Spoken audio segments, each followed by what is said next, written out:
Well, the Orioles were certainly proactive. There's bad weather in the forecast for tonight. This game was originally scheduled to have a first pitch of 6:30. They moved it to 1 o'clock, and that's why we are on right now. And the rain is supposed to go really long, so we probably would not have gotten that game in, Joe. No, I don't think so, and players really don't like split doubleheaders or giving up off days, so I commend them for doing this. Second time this year they've done this. Yeah, it's become a little bit more popular around Major League Baseball to get ahead of it and maybe just change the starting time for the next game. So the Yankees are going to try to win this series. They lost the 3 games against Milwaukee. Now you look at that and you go, wow, they got swept. They lost 6-0 against Mizorowski. Obviously he was deadly. And then the next game they lost in extra innings. The next game they lost in a walk-off. So it wasn't a terrible performance by the Yankees. They ran into a really good team that's hot. That had a really good bullpen, and they were not able to hit nearly as well as they have all year with runners in scoring position. They were 4 for 29. So you get one more hit in each one of those 2 games, you probably win them both, and you end up being 2-1 against a really good Milwaukee team. All right, so the Yankees are going to try to win this series. We'll take a look at their starting lineup. They are 27-16. The Yankees are. They'll lead off their center fielder Trent Grisham. At first base, it's Ben Rice. The DH today is Aaron Judge. Gets half a day. Cody Bellinger in left. Jazz Chisholm back in the lineup. He'll play second and bat 5th. Batting 6th, playing third base, Ryan McMahon. Spencer Jones back in the lineup. He'll be in right field. Anthony Volpe, we talked about him at the start. He's a shortstop batting 8th. And J.C. Escara will catch, and he's going to bat 9th. Well, as we look at Kyle Bradish's numbers here, don't be deceived. This guy's got excellent stuff. His command has been a little bit off so far. So let's take a look at the pitcher's scouting report on Kyle Bradish. Not what you expected. He came back from Tommy John, 6 starts last year, a 2.53 ERA. So far in 8, it's 4.83 this year. Where did it go? His slider from 22 to 25 was a devastating pitch for him. Hitters hit 175 with only a 284 slug. This year, 250, but a high slug, 500. And that's more like it. That's what they're talking about against the A's. 7 innings pitched, 10 Ks, only 1 walk, and that was on Friday. His sinker was really good, and his curveball was really good.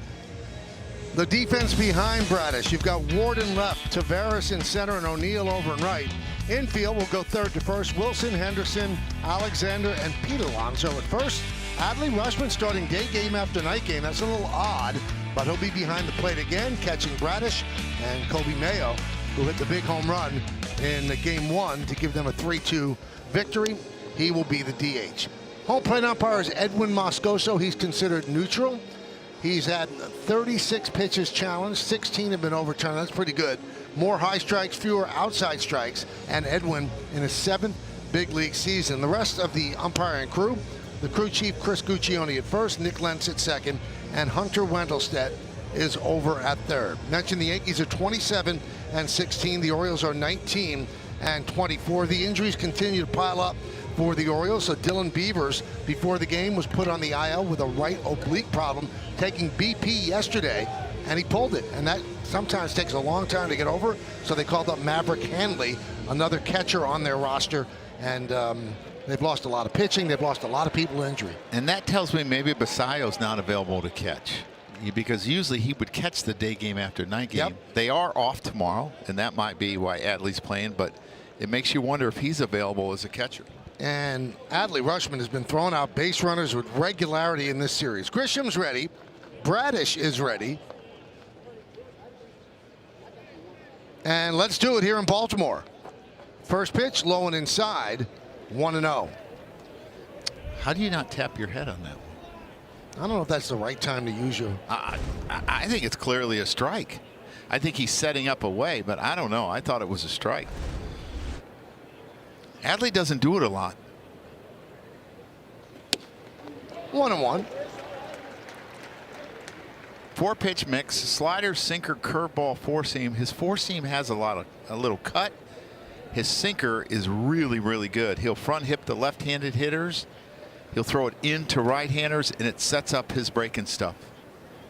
The 1-1. Look at the run on that. Yeah, just a ton. And when he starts it at the hitter, a left-handed hitter, you're going to give up on it because you think it's going to hit you. Grisham had a big home run yesterday, but hitting just 178, and the under the hood numbers are much better than that. Hits the ball hard. He doesn't chase. He has a 15.3% chase rate, second in the league only to the Orioles' Taylor Ward, who's at 11.1. And despite the 178 batting average, he's on pace for 23 home runs and 98 ribbies. Wade did that one, 3-2. This is the arsenal of Bradish on StatCast 3D by Google Cloud. Yeah, his slider is the pitch that he uses the most, and then the sinker. But in his last start, the curveball was really, really good.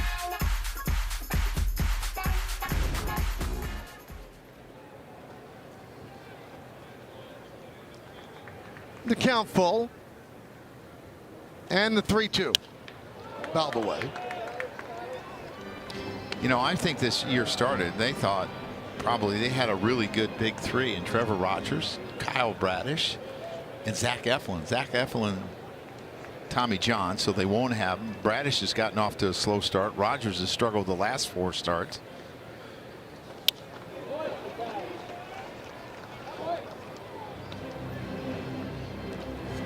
Yankees scored 6 runs last night. That was after scoring 8 total during their 4-game losing streak. So the offense came alive.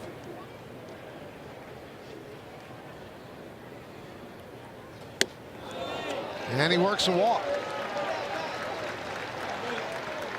It's walk number 27 for Trent Grisham. He's done a really good job in that area. You talked about he doesn't chase.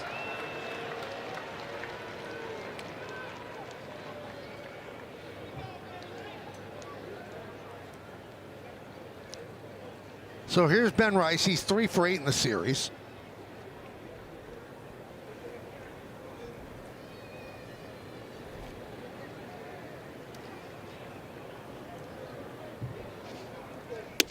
And when it comes to hitting against the Orioles, Rice has become Judge Jr. 25 for 73, 14 extra base hits, and 21 ribbies in just 20 games.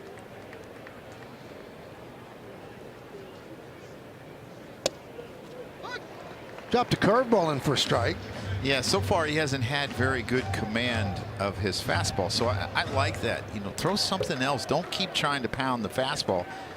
Let something else help him find his fastball, and it might be his curveball.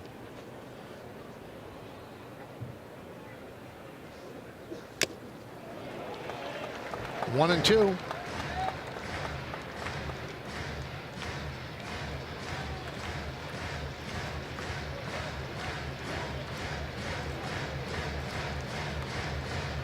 Also taking out the Judge. He takes timeouts with 2 strikes. Both of those guys pitched very well, Weathers and Warren. Warren picked up his 5th win last night. 1-2. 2-2.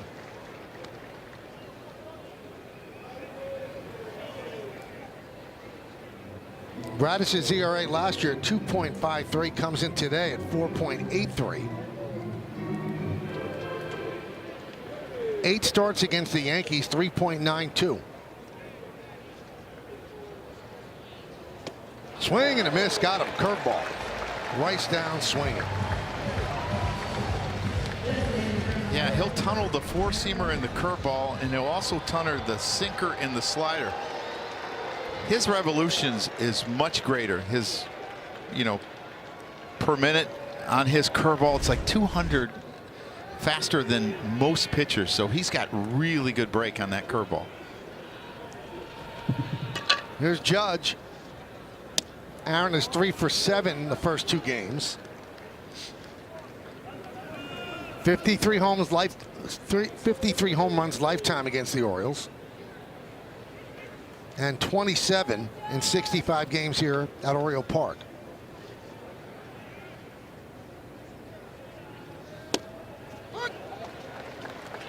First 2 games, they've kept him in the yard. You see a lot less K rate, and it's a lot of it has to do with his command of his 2 fastballs. He has not had it of his sinker or his 4-seamer. Ground ball. Wilson to second, one on to first. It's a double play. 5-4-3 around the horn. Yankees nothing. The Baltimore Orioles coming to bat.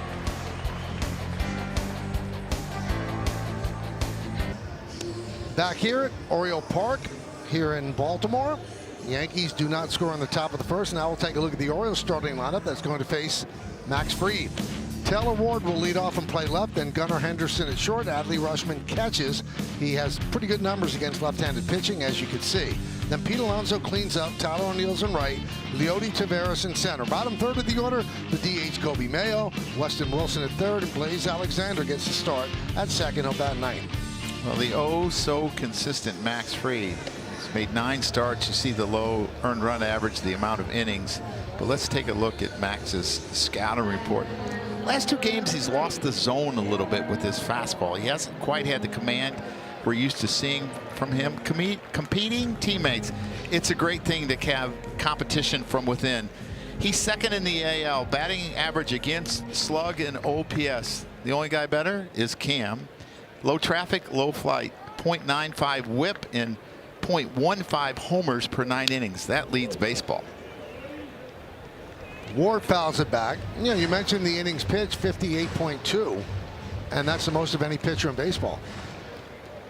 Part of that is the Yankees had a 4-man rotation early in the season because of the days off. And also it gives them length. He's not a 5 and fly guy. 5 and dive. 1-1 on Ward. He's walked 41 times this year.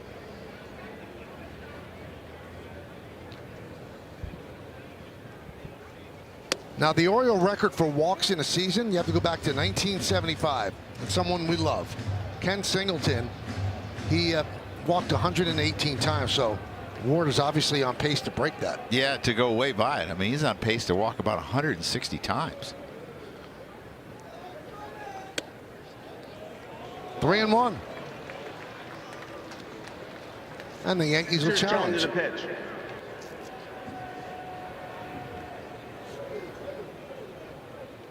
Wow. Goals overturned. New York retained the challenge. By a seam.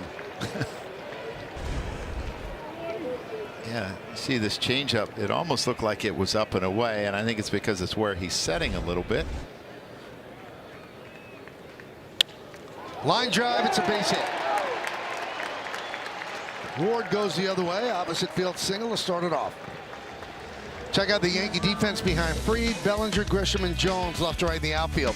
Infield, McMahon, Volpe, Chisholm, and Rice third to first.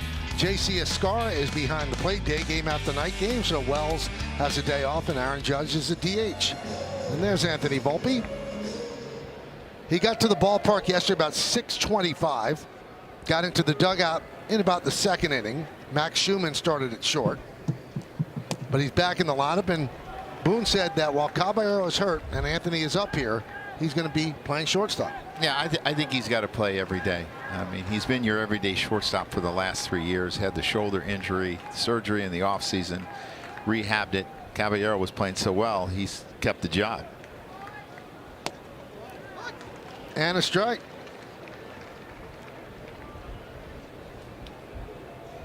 You know, what was interesting when Boone talked about Volpe being called up yesterday, and someone asked him, when Caballero comes off the IL, is he going to return to shortstop?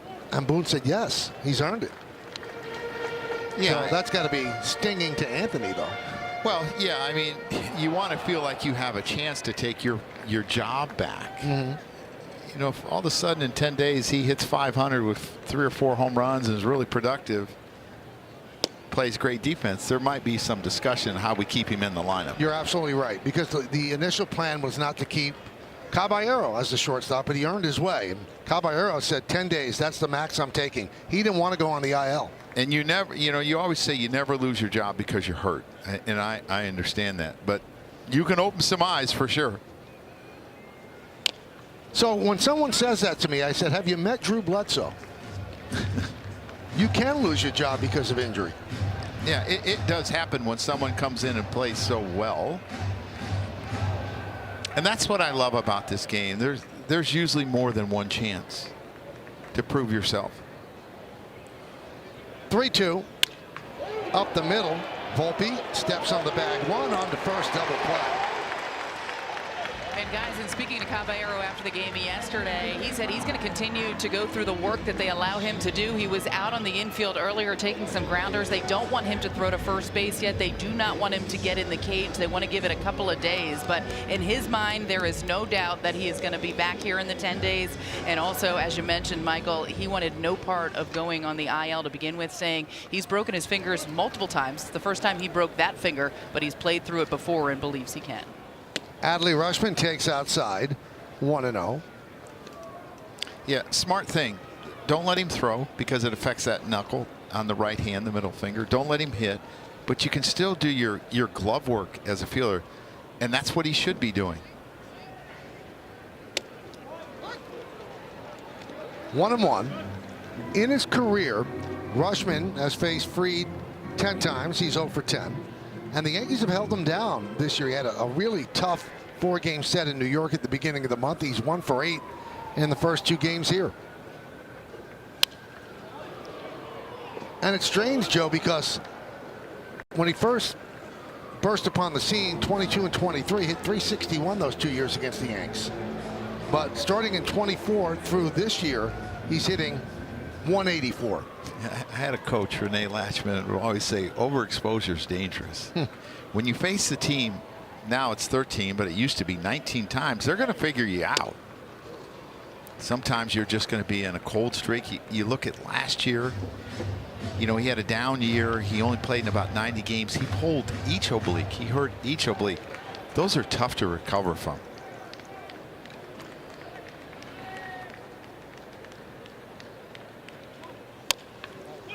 Ground ball, McMahon, and they just get the hustling Rutschman for the final out. No runs a hit, double play, nobody left. We go to the second.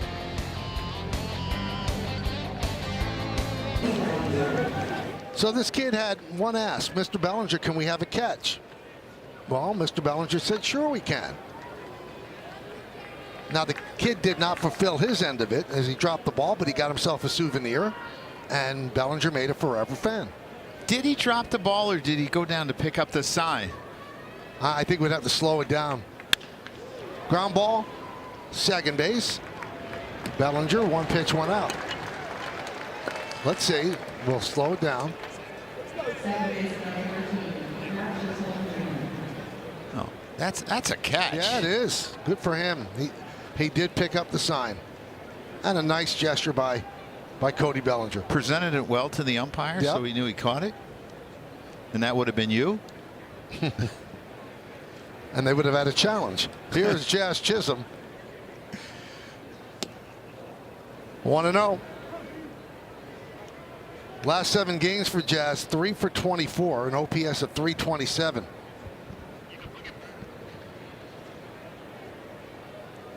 Now, Jazz has obviously changed up his look with his pants, the way he's wearing them, and I'm sure Meredith has ferreted out why. Well, Michael, sometimes players can be a little superstitious, and I asked Jazz about this a little while ago because we thought at first that he was wearing them like that as a tribute to Jackie Robinson, and while part of that was true, he also said when he wore them, he felt good at the plate, so he continued to wear them. Now, he wore those pants against the Houston Astros in Texas, and he went 5 for 12, I believe, in that series. But then for whatever reason, he wound up switching up the pants. Things did not go well for him, so he went with a different look. Now he is back to the baggy pants. And Michael, those aren't even his pants. Those are Trent Grisham's pants. So the movie, what is it? Sisterhood of the Traveling Pants? Brotherhood of the Traveling Pants? Wow. And we'll see if there are some hits in those pants today. Now, Joe, you weren't superstitious. You were a little stitious. What was the thing that you did for every game? Same routine every game. Yeah. That was my superstition. 1-2. You can see he's got a really good curveball, but you might call it superstitious. I put a piece of gum in, a half a piece of gum to start the game. Right. As long as we stay tied or we're winning, I kept that same piece in the whole time. Would not change it. If we went down, I changed gum. Even if it had no taste left. Oh, yeah. Yes, sir. No taste. Jazz Chisholm goes down on strikes. I'm trying to figure out, when you had such a good series in Houston, why you would ever change.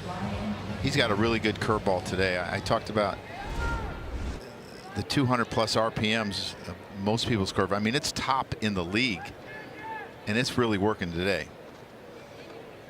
There's Ryan McMahon, hitless in this series, 0 for 8.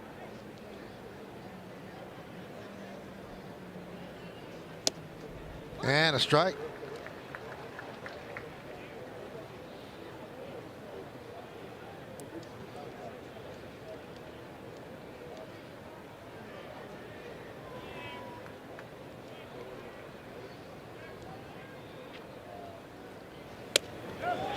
Couldn't hold up. 0-2. What's weird to me is when I did the scouting report on Bradish last year, that I always watch the pitchers. I wrote #1 stuff when I saw him, and then I saw his numbers this year and watched him, and I'm like, how is that possible? Usually when you come back from Tommy John, the last thing to come back is command. Well, that wasn't a problem last year. It's been a problem this year. Tried to put him away with the curve. 1-2.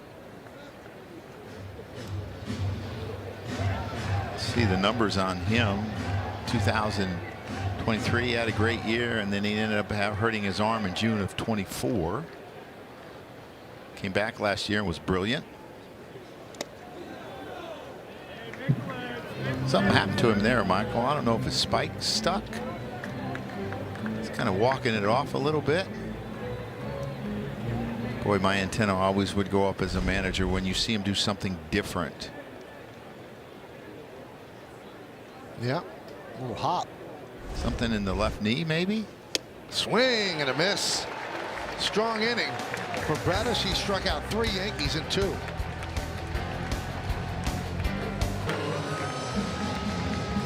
Welcome back to Baltimore, where Max Fried is on the mound for his 2nd inning of work. Michael and Joe, you were talking last inning that Anthony Volpe, when Jose Caballero is ready to come back, Aaron Boone had already said that he is going to be the guy at shortstop. Volpe was actually asked about that in the clubhouse last night, and he said one thing that he has learned throughout this whole process is there are things in baseball you can control and things you just can't control, and he understands that some of this may be out of his control, so it benefits him not at all to really focus and think about that. His main focus is going out there trying to continue to improve and trying to find ways to help this team win. Now, he also said he is just so excited to be back here getting another opportunity, and added, my season starts today. I am back here and I am ready to go. The 0-2. You know, I learned a long time ago, you never promise anything in the game of baseball.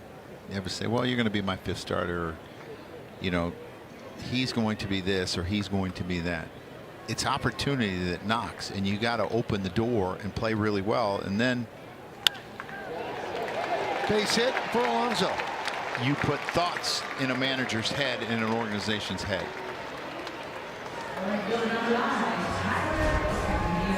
Good job of Pete just fighting this off. I think he's probably sitting back for a breaking ball. He'd seen a curveball and a sweeper, and he's so strong, and he's got such good bat speed. He's able to catch up and hit it the other way. And that's the thing about Pete Alonso that's become impressive to me, is he'll hit the other way. He's not just trying to hit home runs.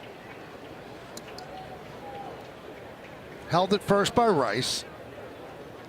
Tyler O'Neill fouls it away. He has one stolen base, but he has seen Max Fried more than anyone. 52 plate appearances now.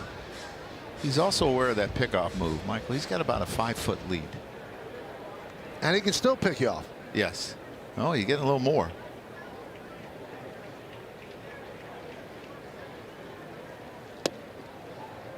You know, I've thought a lot about the Volpe situation, Joe, and it must be incredibly hard for him. He's been the starting shortstop for the Yankees for 3 years. He was the shortstop for a team that went to the World Series, hit a grand slam in the World Series against the Dodgers. He's won a Gold Glove. Popped up. Ascara gives it a look. It's out of play, and now he had surgery, and last year he didn't have a good year. He had surgery, and he's in the minors. I mean, it must be so hard to grasp that, because he's still a relatively young kid. Yeah, he's still a kid. I mean, he's not even in his prime age. What they say is 27, 28. So it has to be really hard. But he's shown toughness. He's been working every day to try to get back here, and he gets an opportunity now. Club left field, but foul. But the one thing that you have to understand in professional sports is it's about production. That's the only thing it's about. It's about production. And the people who produce the most are going to play the most. And you have a chance to always make a difference and find a way to be the guy producing the most at your position.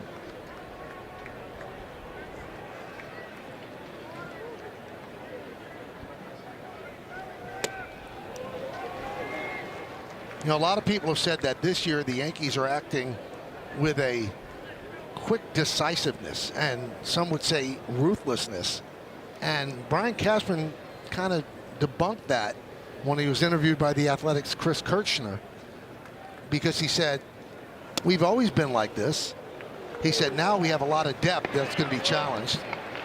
Catcher's challenging the pitch. So it could be strike 3 or 3-2. It's strike 3. Goals are returned. The batter is out. New York retains the challenge. And what Brian's saying is now there are options. So if somebody's not performing, okay, we could move up and just make the change. He said, but we've done it in the past. Look at last year. The plan last year was for Jason Dominguez to play every day. But Trent Grisham had a great start to the season, and that was it. He became the everyday center fielder. He said, so we've done it in the past. There's just more moves to be made now. I think the organization is deeper. You've seen it with starting pitching. You've seen it in a number of different places. I'm sure when they called Cam Schlittler up, they didn't expect him to do what he did. Right. And now he's at the top of the rotation. Volpe fields, goes to second one, on to first. Not in time. Tavares beat it out. And to me, that's the most important thing for Anthony, is to get back to the defense that he was playing early in his career. Gold Glove in 2023. In 2024, 13 outs above average. Last year, for whatever reason, he struggled. I don't know if it had to do with his left shoulder that he hurt, and he was, trying to protect it. But we've seen him play really good defense, and he has to get back to that.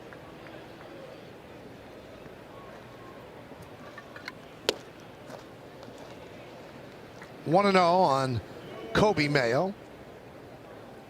His 3-run home run off Brent Hedrick handed the Yankees the loss on Monday, but they came back yesterday, won 6-2.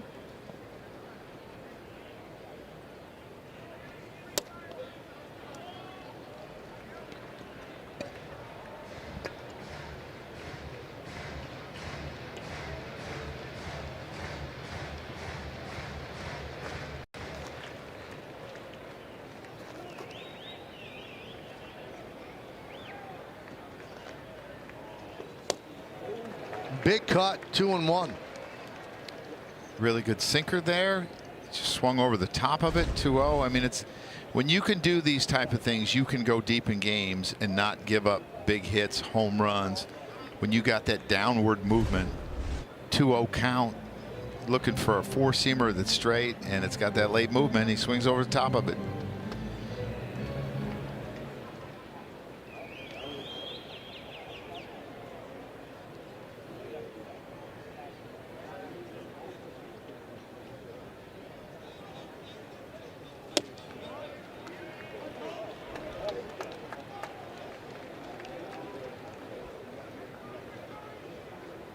Hasn't allowed a run yet, Joe, but it seems that Fried's still finding it. He doesn't seem ultra sharp in the first 2 innings. Well, I think it's the first time through because he has so many pitches and he has to figure out what he has that day. Rip pass to diving McMahon and down the left field line. Tavares rounding third. They're sending him home. Bellinger into Volpe. Volpe throwing home. Not in time.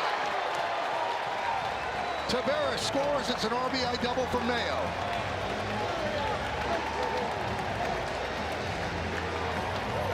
Well, someone that was struggling so bad when the Yankees came into town, 32 at-bats, he had 3 hits and 14 strikeouts. He's had some big hits. He has his double here today. As you talked about, he hit the 3-run homer on the first day. He's got 4 RBIs in this series, 2 extra base hits. Tavares can really run, so it's probably a pretty easy score. Pretty good relay, but too much speed.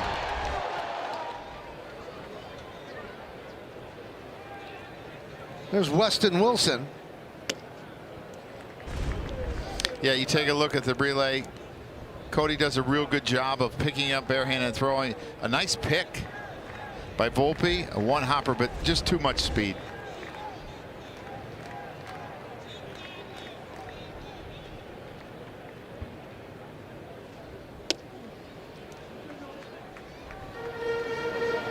See, I almost feel like he's falling off the mound a little bit too much, Michael.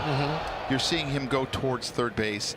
That leaves the breaking ball out there. That leaves the fastball, the changeup, up and away to right-handed hitters. He keeps looking down at the mound, Joe. Yeah, it might be that Bradish's hole where he lands is affecting Max's, and if that's the case, you got to dig it out and get your side right.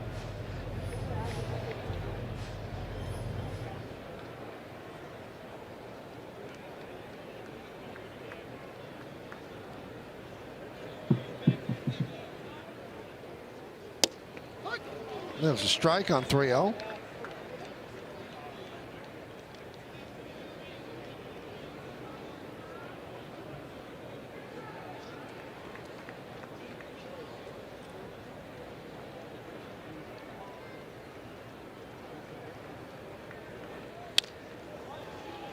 Three-two.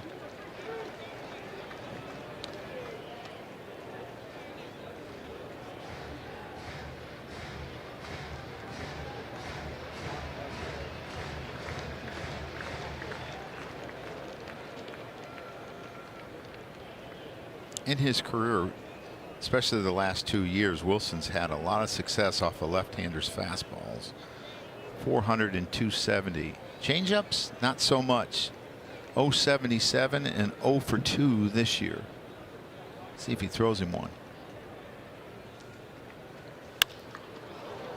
Fouled away. Second inning.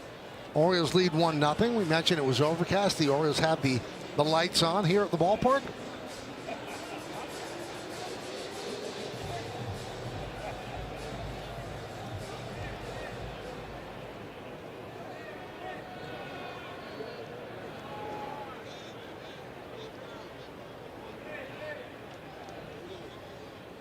Swing and a miss. Wilson strikes out, but the Orioles get 1 run, 2 hits, and 1 man left. We go to the third.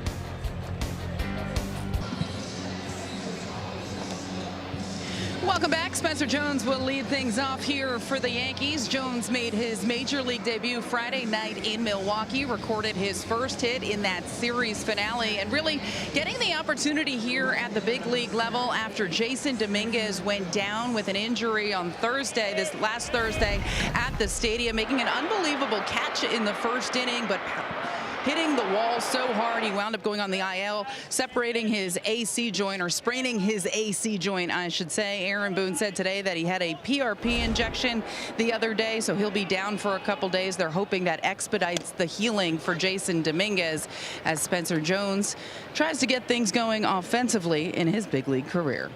1 for 11, Meredith, with 6 strikeouts. He's also walked as an RBI. His lone hit was an RBI single against Milwaukee. 0-2.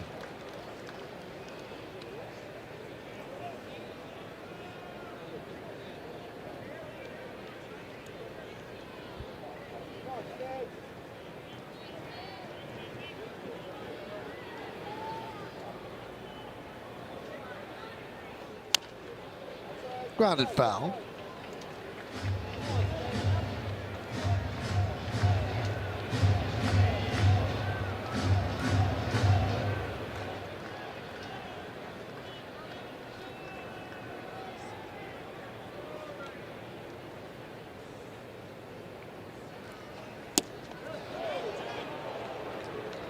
Checks the swing. Boy, his curveball's excellent today, Michael. It's got great depth to it. It's sharp. He's throwing it on both sides of the plate.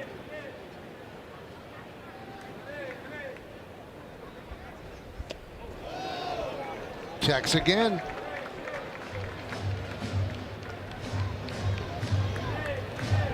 His last game, hitters were 0 for 7 on this curveball. You're going to see him check his swing with a 69% whiff rate. Wasn't much contact on his hook his last start against Oakland. Fouled away.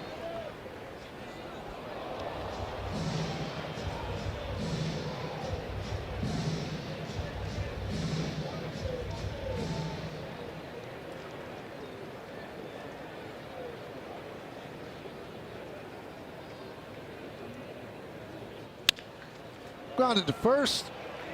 Alonso takes it himself, beats Jones to the bag. One down.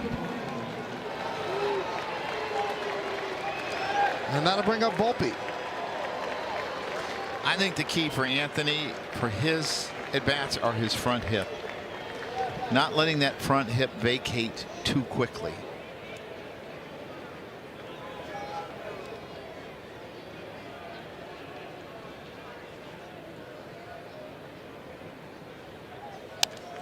You know, the power numbers from last year, they're not terrible. 19 and 72. No, the production numbers aren't bad. Right. 18 stolen bases.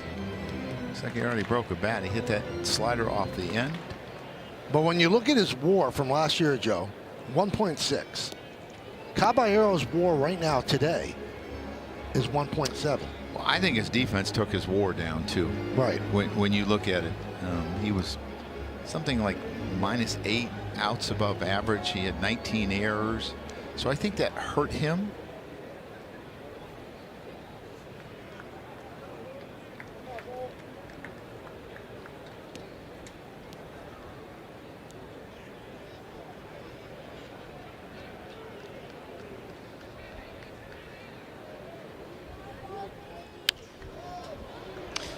Caballero, I could see as one of those guys that you don't want him on the bench.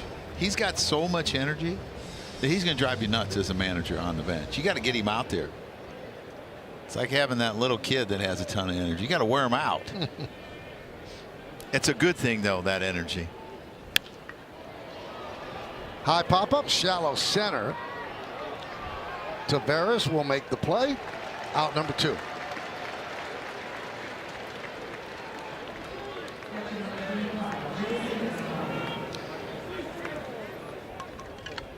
Here's J.C. Escara, hitting 195, but lately, last 8 games, 7 for 26, and 4 of the 7 extra base hits. Okay, make sense out of this, Michael. He's 2 for 30 off of righties. It's in 545 off of lefties, killing them.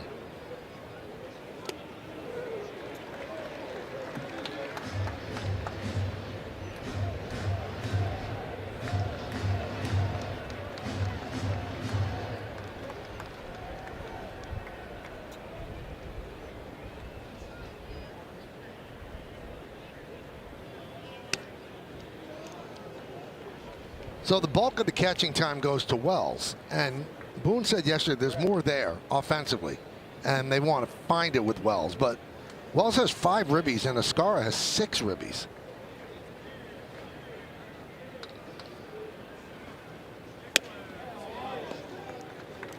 Two and 1.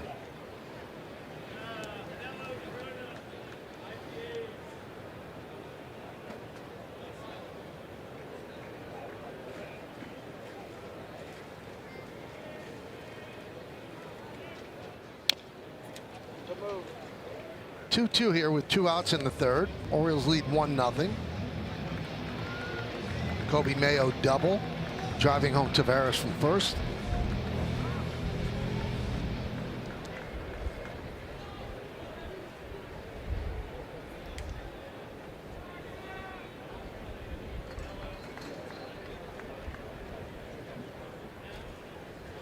Bradish deals.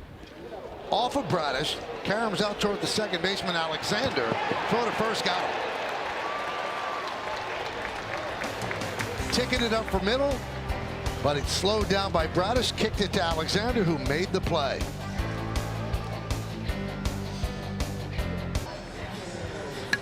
MLB is partnering with Crisis Text Line to increase mental health awareness. Free 24/7 confidential support in English and Spanish. Text MLB to 741-741. That's the route that Joe and I walk back to the hotel. For some reason, we have a hard time staying together. I walk a little too fast. Yes. And one day you just blew me off. I had to get the jump on you. Yeah, and you did.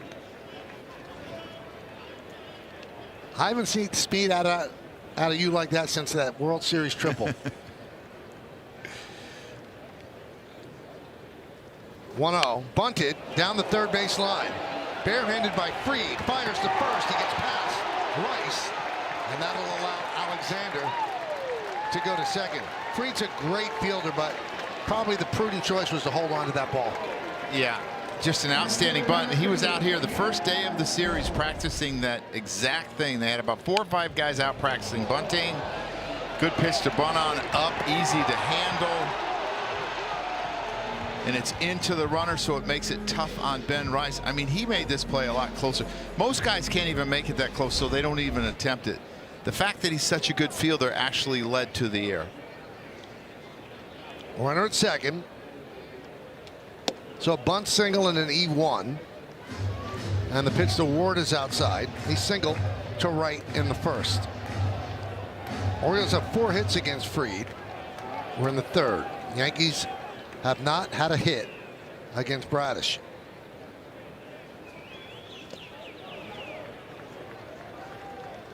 Two 2-0.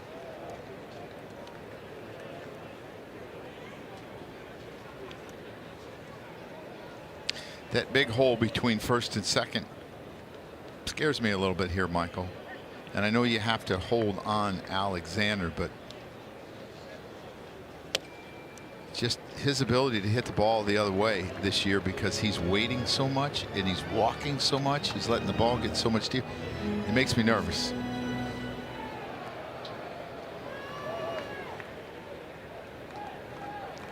Alexander 3 stolen bases. Jazz trying to check him back. And Ward walks for the 42nd time this year.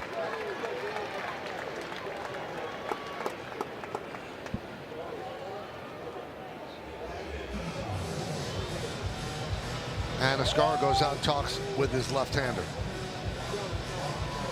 You got a double play from Gunnar Henderson the last time. Hit right up the middle to Anthony Volpe. He stepped on second and threw to first.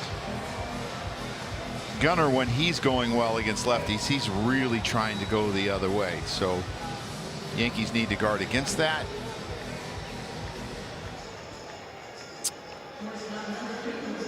And he talked about last year, he started the season off with an oblique, came back too early, dove and hurt his left shoulder, and he had a hard time pulling the ball because of that. So his home run totals were down. Well, he came into this year focusing on that, and he talked about how he took it a little bit too far, and he's trying to get back to gap to gap. No bite on the breaking ball. 1-0. Henderson 0 for 9 in this series, and over a longer stretch, 11 games, he's 8 for 49.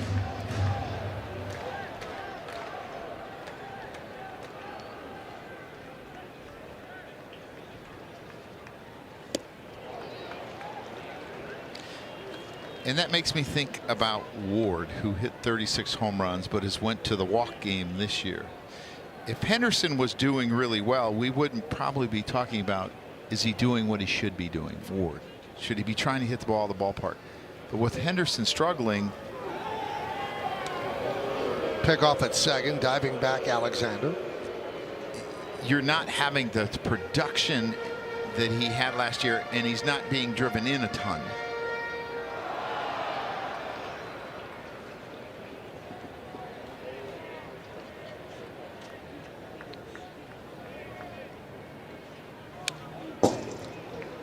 One and two.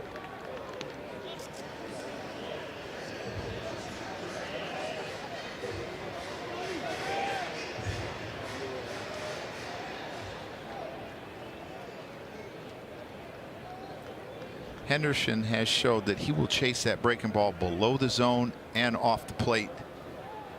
Got to get it there. McMahon has one out. He makes it at first. Runners move up. So second and third, one man out. Rushman coming up.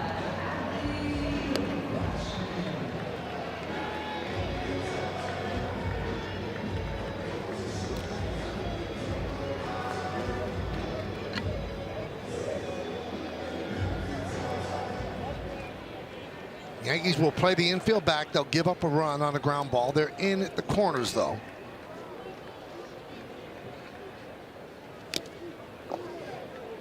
Oh and 1.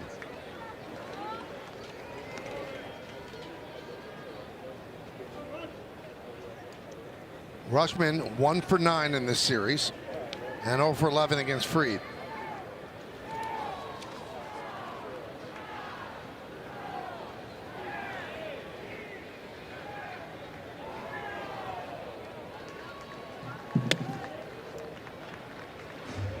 One and 1.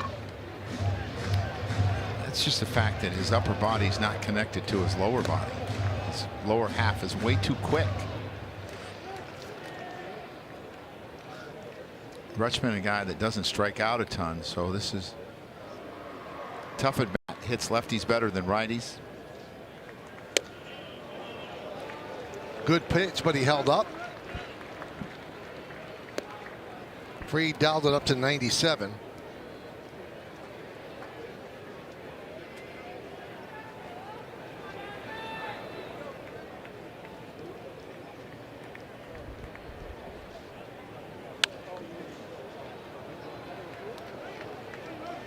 Two and 2.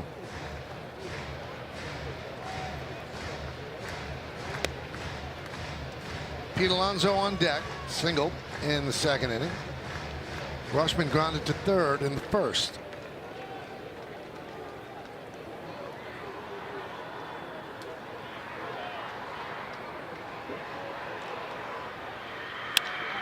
Lined into center field, coming on Grisham. He'll make the catch, tagging Alexander. And the throw is not in time. Sac fly for Rushman. And it's 2-0 Orioles.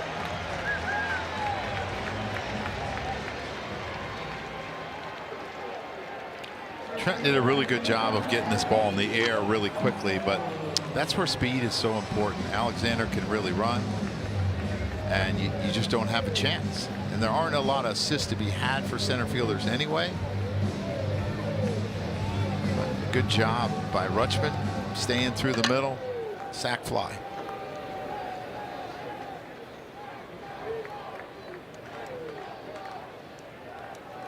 Here's Alonso, single to right in the second. Pitch upstairs. Seeing a lot of that. Up and away to righties. You know, I saw him against the Orioles that day, and I wasn't at the stadium, but he was looking at his hand a little bit against the Orioles. And I didn't know if it was dry out or what, but that's kind of when it all started. Now there's the changeup that's so good, that one that's down, and that's when everything is connected as a pitcher. But you see the last start against the Orioles, the walks, they had a number of weak contact hits that added to his problems that day. Yankees still won the game. Max is always going to keep you in a game. 2 and 1.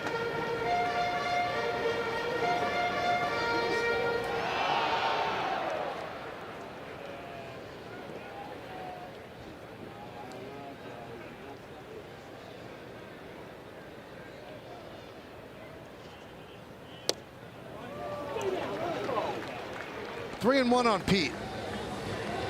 2-0 Orioles, bottom of the third. Orioles have lost 13 of their last 15 games against the Yankees, and during that stretch they've been outscored by 69 runs, 99-30.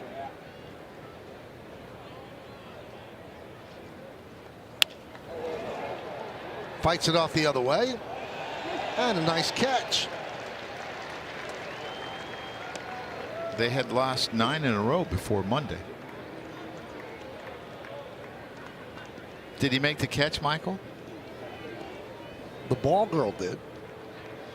What about the young man when they threw it to him? No, well, they kind of squeezed it under the net. But he handled the transfer beautifully. Double play ball. Yeah.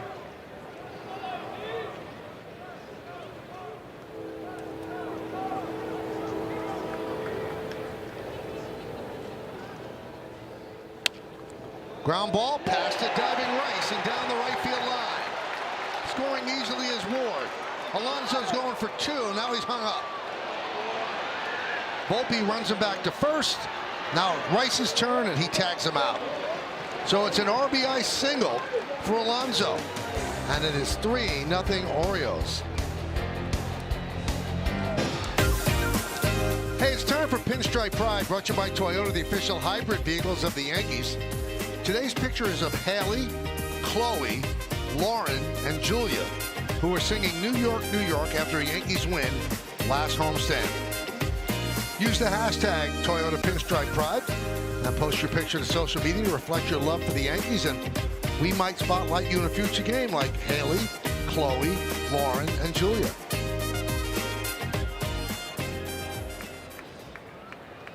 We go to the 4th inning. It's 3-0 Orioles.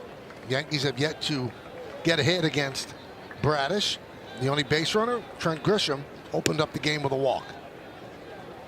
But he was erased with a double play ground ball by Judge, so Bradish has faced the minimum 9 batters over 3 innings.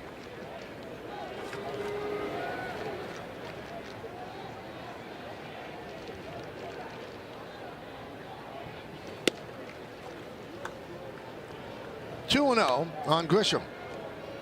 Grisham, Rice, and Judge against the Orioles right-hander.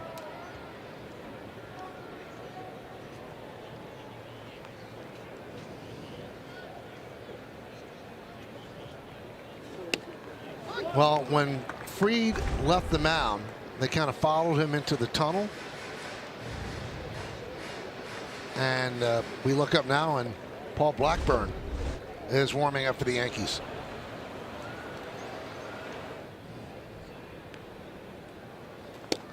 Listen, it's ridiculous to try to play doctor from this far away, but he just seemed not in sync today.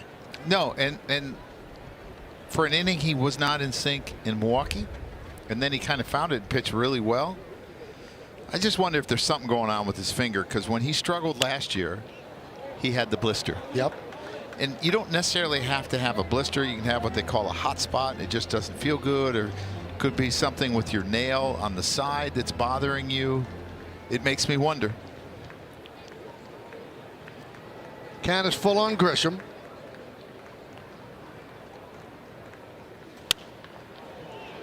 Fly ball, left field. Ward on the run makes the play.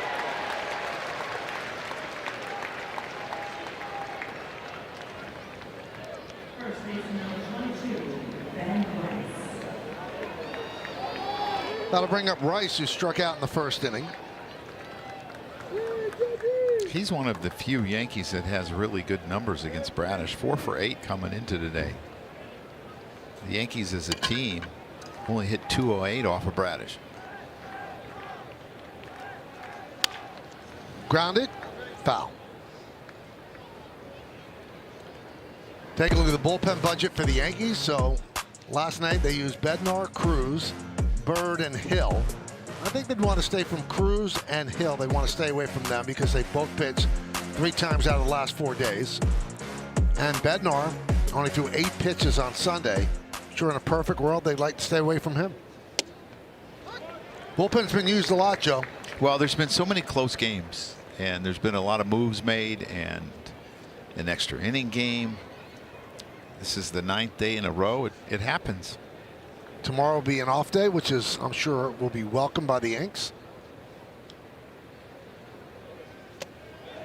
And Rice down on strikes.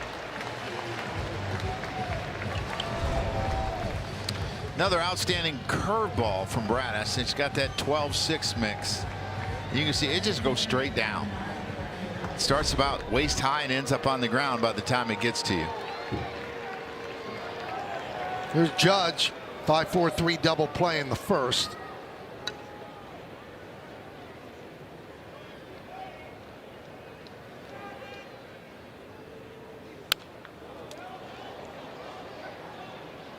0-1.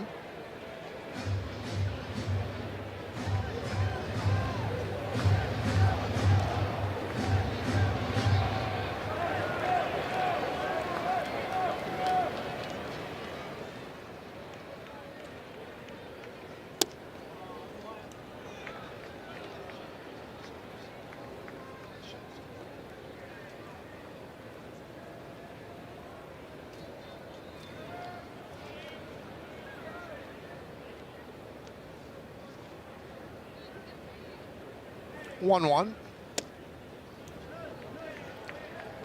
Well, Bradish coming off a really good start against the A's. Ended up getting the loss, but 7 innings, 3 runs, and 10 strikeouts.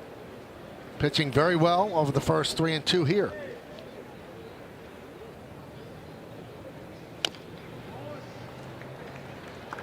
Seems like he has the Yankees a little off balance. Well, his breaking stuff has been outstanding.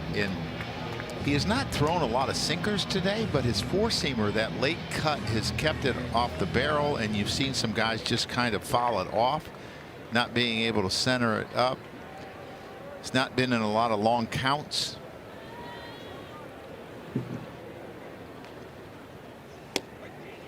Strike 3. Judd's down looking.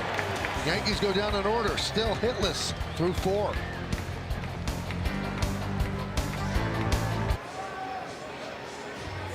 Well, it's time for a call to the bullpen. Brought to you by Taco Bell. And in from the bullpen is Paul Blackburn. Yeah, he's done a good job. He last worked Sunday in Milwaukee. He went 2/3 of an inning. He was much more built up in spring training than he is now. But if you could get 40 pitches out of him and keep the score the same, I think Aaron Boone would sign up for that right now. And now we await word on the departure of Max Fried.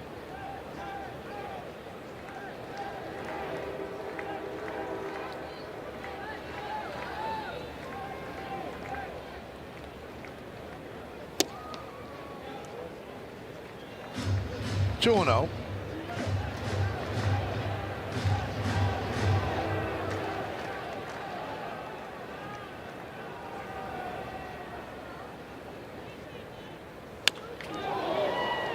Left field foul. So we talked about Bradish's curveball, Joe. Yanks are 0 for 4 with 3 strikeouts against that curve, 5 swings and misses on it. Yeah, I mean, it's been excellent, and it was excellent against Oakland. Told you against Oakland, they swung and missed at it 70% of the time.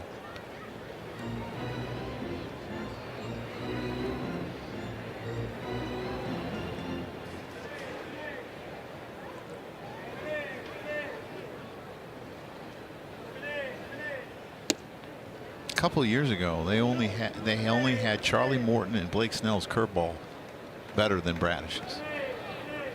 That's pretty good company.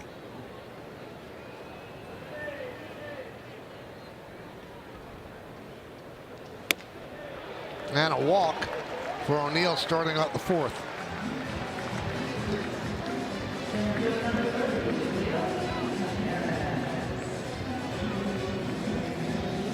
This is Taveras' better side. Against righties, he's hitting 286. When he hits left-handed, and he's a switch hitter, 185 against lefties.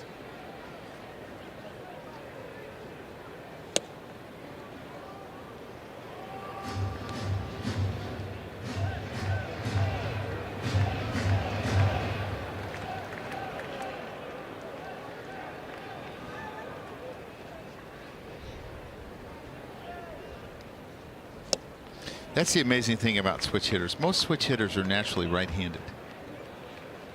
But by the end of their career, or sometime in the middle, they end up hitting better left-handed because they see so many more right-handed pitchers.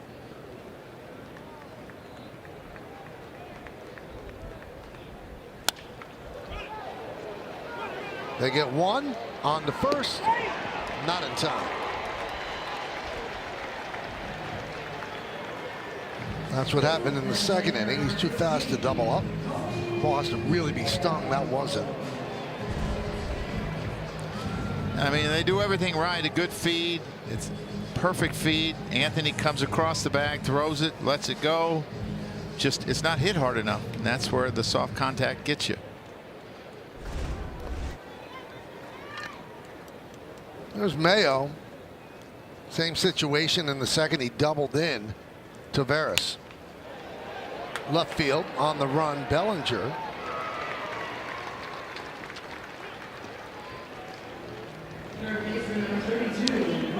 You know, the sun popped out for a second there. It's back behind the clouds, but I would like to see you take those fancy glasses you had on earlier and put them on. They're sunglasses as well as glass glasses. Right. They were pretty sharp. I'll do it for you if the sun comes out again.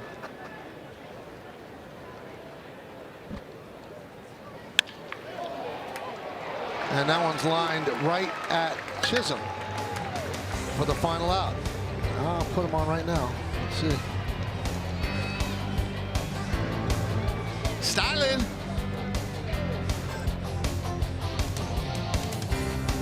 Now time for Discipline That Delivers, brought to you by Vanguard.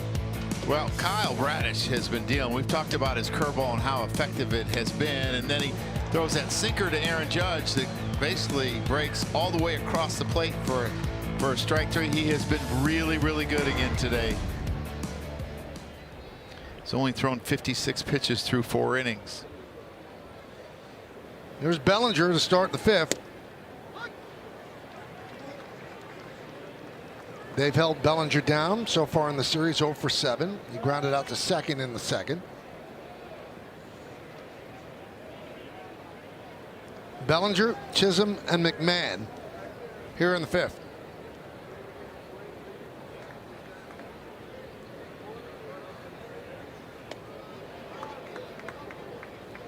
One and one.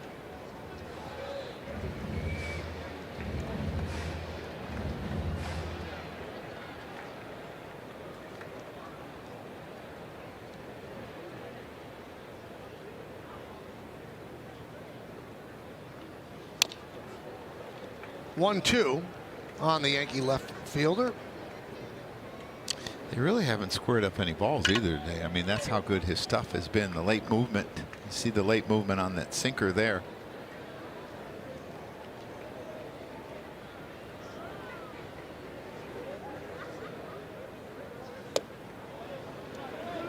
The Yankees looking for their first hit. They have one base runner. That was Grisham, who walked to open up the game.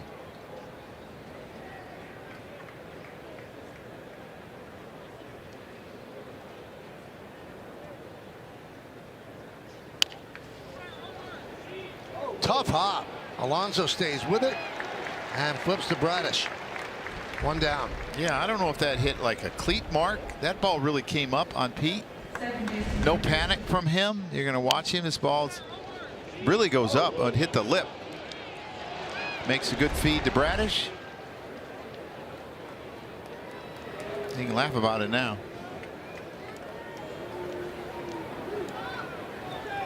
So here's Jazz Chisholm. He struck out in the second inning.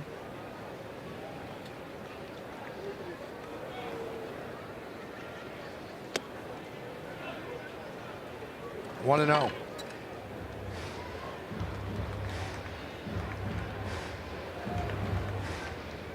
Jazz had a big time WAR season last year, 4.2.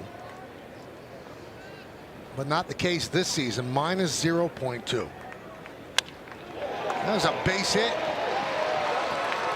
And that'll go to the wall. O'Neill plays it out there. Chisholm's going for 2, and he'll make it. Yankees' first base hit.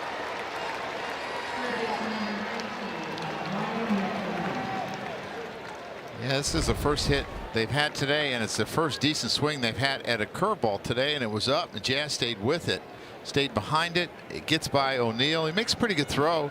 It's a pretty close play, and Jazz has got great speed. O'Neill with a couple assists. See Jazz flying right from the get-go.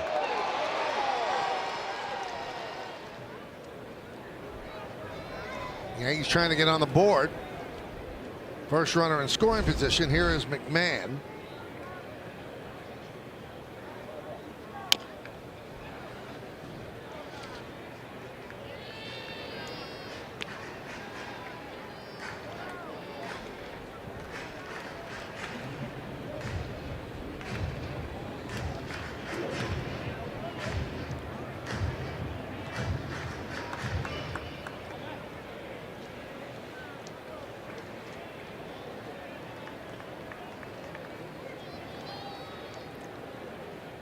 Chisholm leads off second. One man out. 0-1 to McMahon. McMahon struck out in the second. Yankees celebrating the double for Jazz. And it's two-ply. They needed a hit, and boy, Jazz needed a hit. Yeah, he was back on the interstate. Yep. I-99. He's off it now.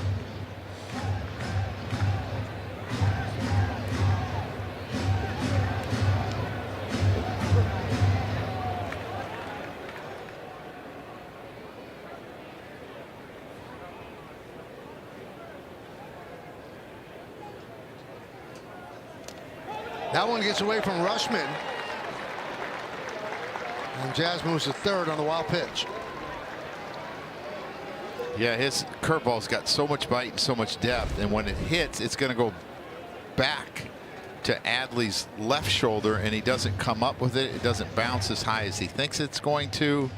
Didn't really attempt to block it, tried to backhand it, probably would have been better served to block it.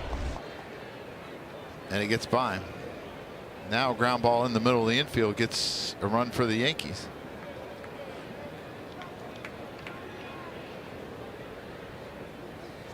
Swing and a miss. McMahon 0 for 10 in this series, 0 for 2 today.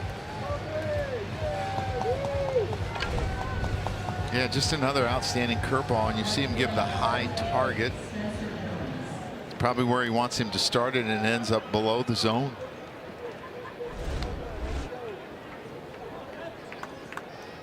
Here's Spencer Jones, grounded out to first in the third.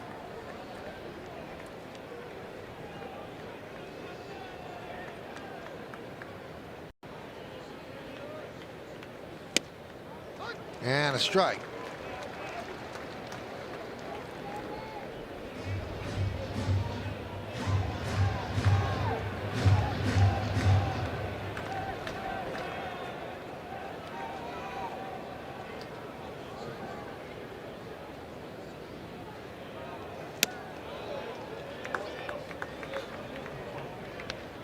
One and one.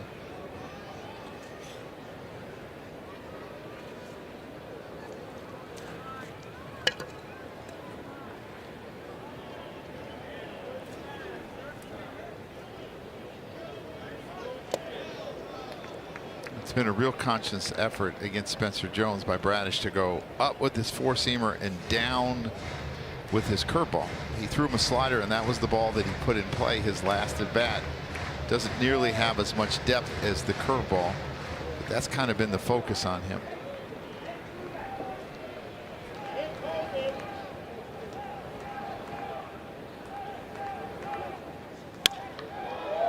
Fouled the other way, 2-2.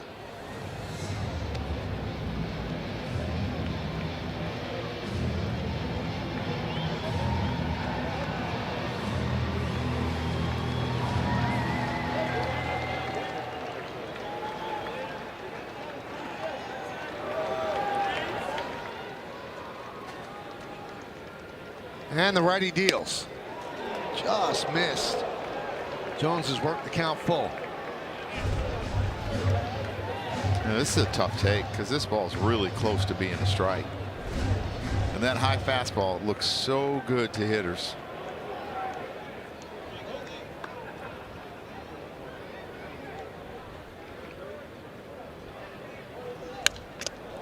Foul back.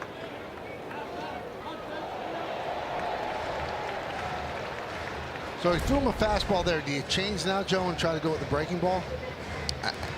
I think he could go back up there again, or he could throw the breaking ball. But I think you're right, Michael. I think the curveball's coming.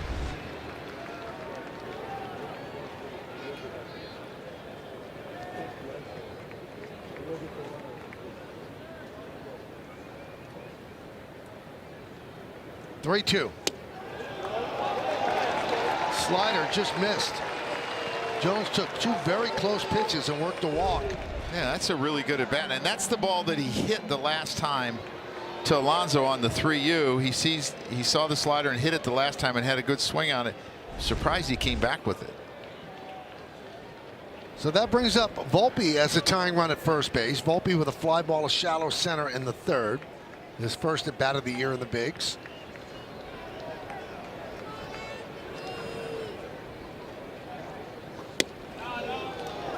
If you're Volpe, I think you have to look out over the plate. You got to give him the sinker in, because that's where his four-seamer is going to be most of the time. His curveball is going to be most of the time, and his slider. You have to just give him something. Go get it out over the plate.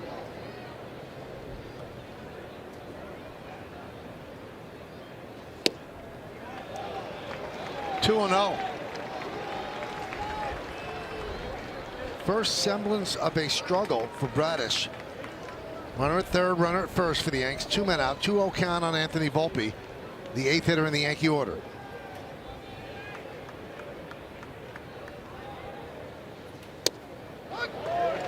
And that can happen sometimes, Michael, because you think about Bradish.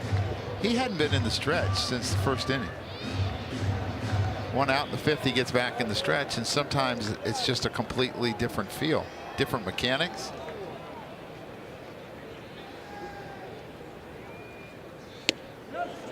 Did he go? Yes, he did. 2-2. Take a look at this. Yeah, I think he went. Your thoughts?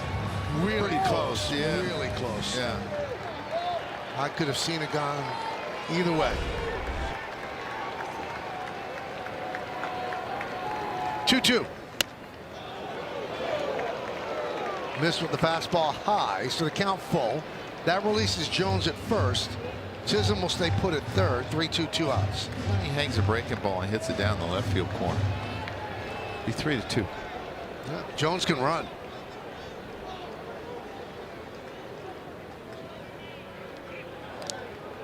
Trying to catch Jones sleeping.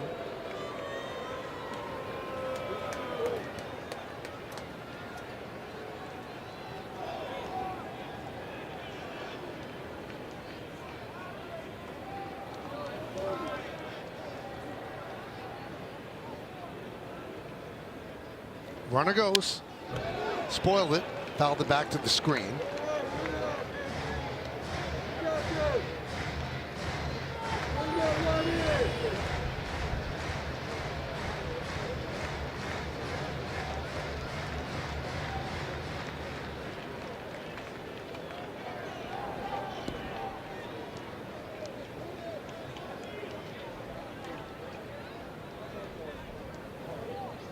Swing and a miss. Got him on the curve. Volpe down on strikes. No runs a hit. 2 men left on base. After 4.5, we're halfway through. It's 3-0 O's. Well, tomorrow it's opening night at the WNBA on Prime. Join us as the Minnesota Lynx take on the Dallas Wings. Then it's the New York Liberty and the Portland Fire. The WNBA on Prime tips off at 7:30 p.m. Paul Blackburn came on in relief of Max Fried, who departed after 3 innings with an apparent, I wouldn't say injury, but there was an issue. We have not received any word on why he left the game. Blaze Alexander will lead off. He got on a bunt, beautiful bunt third base side, then thrown away by Fried, so that started the 2-run third inning.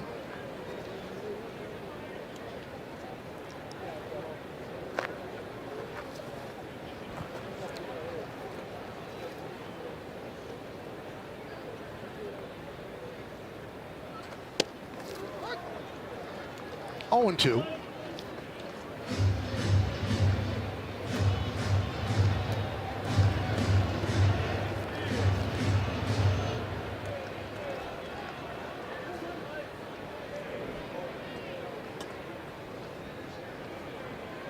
Blackburn deals upstairs. You think?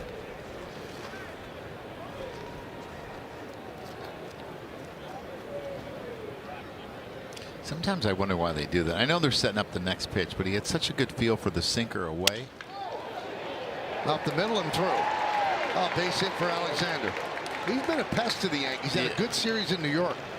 Yeah, and what I was saying, he had such a good feel for that sinker away. I would have started it off the plate more to see if you could make the perfect pitch, and he ends up leaving a slider up in the zone. And he breaks his bat. I mean, it's not a terrible pitch. Soft contact, but perfect contact. So here's Taylor Ward, single and a walk and a run scored. Alexander with 3 stolen bases. 1-0. Him and Terang are kind of fighting for that. Who's going to have the highest on base? Both of them were 424 coming in today. His is obviously up after being on twice.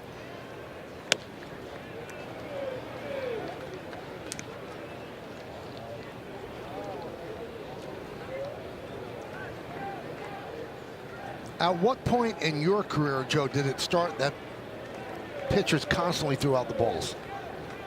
Doc Gooden threw out 2 every time he threw him a ball, it seemed like. Really? Oh, he changed all the time. But that was as a Yankee. Yes. Okay. Tomorrow's his anniversary of the no-hitter. 30 years ago? Goodness gracious. In a flash.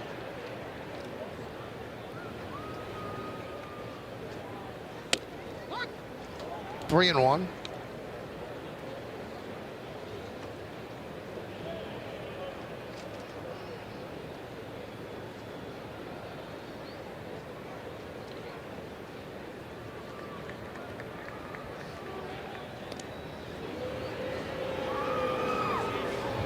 Alexander 3 for 4 in stolen bases. He can run. I don't know if they would send him on this pitch because Ward's so patient. But I would think 3-2. Without a lot of swing and miss from Ward, he'd be on the run.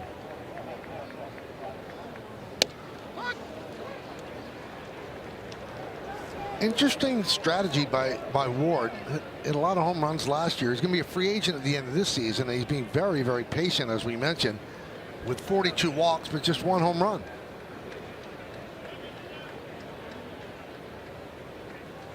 Runner goes. Swing and a miss. Throw to second.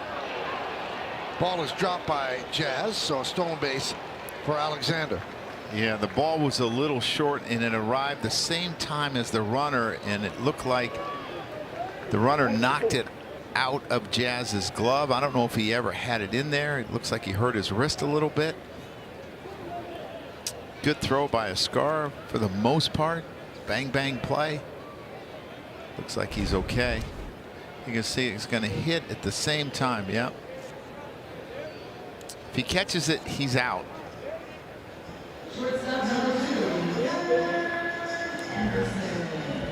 You can see his glove got pinned. Yeah. Nobody came out. He's still in some pain. I mean, he kind of waved him off like, I'm okay. So Ward struck out. Runner at second now. Here's Gunnar Henderson. And being late to second there is a product, I think, of Ward. You see him grabbing his wrist. Hits the ball on the ground the other way so well that Jazz has to kind of freeze before he can go. And you're late getting to the bag and you don't have great balance. High fly ball left field. Bellinger back on the track. He'll make the play. Tagging Alexander, and he just draws the throw. Anderson gave it a ride, but measured beautifully by Bellinger to haul it in. Yeah, and with the arm strength that Cody has and the accuracy, I think Alexander made the right decision. You should score on any hit unless it's an infield hit, but watch how quick he gets rid of this ball. And he's always accurate. Hits the cutoff man.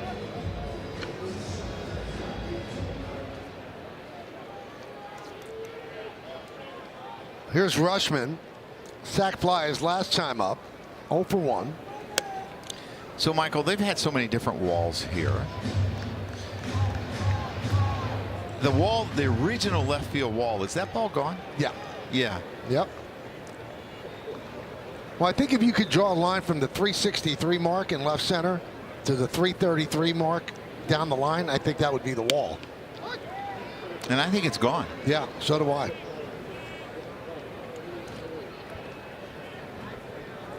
They originally moved it back because they felt that they'd be more of a destination for free agent pitchers.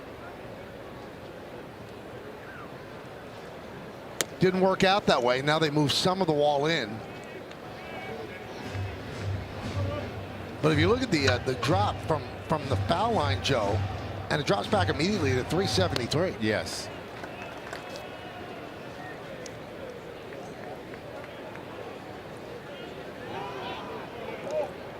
And the way the left field is, it almost gives a pesky pole feel. Like at Fenway, it darts right out from the foul line. That's what this does. But it used to be where the hard ball was before. They moved it even further back. Yep. Yeah. And then no hitters wanted to come here. I think hitters started to change their swing. Right-handers stopped trying to pull the ball.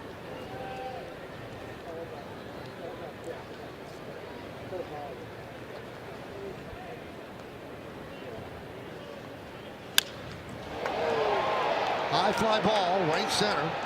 Jones back on the track, leaps, and that ball is gone. A home run for Adley Rutschman. It hit off the top of the wall and bounded back, and that is a home run, a 2-run shot. It is 5-0 Baltimore. Yeah, there's outfield's a little bit tricky. Sometimes you can't tell if it's a home run or did it come back from the top of the wall. There's a wall behind it that it obviously hit. And take a look at it. Oh, it was off his glove, and then it hits on that. Man, that was close to being a spectacular play. See the frustration by Blackburn. That was close, Michael. He used all 6'7" there. And the pitch to Alonso's inside, 1-0. Yeah, this is just a spinner, a cutter that it looked like maybe he was trying to backdoor, and it's it speeds up the bat because it's not as hard as this fastball and allows him to pull it.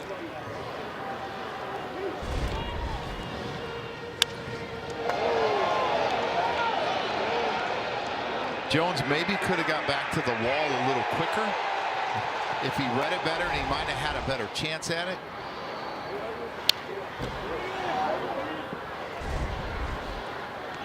That close to a spectacular play. His glove's 2 inches too short, that's all. The difference between end of inning and 5-0.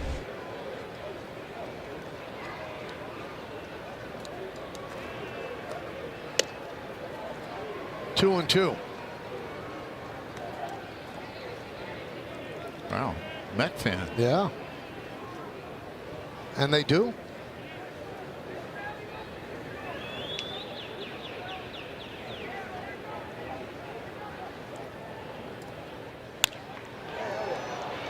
Fly ball right field. Jones is there, puts it away, and that'll do it. 2-run home run by Rutschman. And it is 5-0 Baltimore.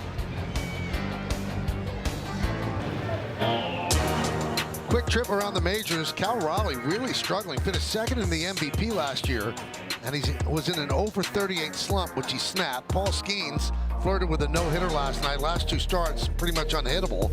And Juan Soto, last 8 games, really struggling. 129 batting average, just 2 extra base hits. 5-0 Orioles as Escara takes a pitch outside. Yankees have been held to 1 hit, a double by Jazz Chisholm.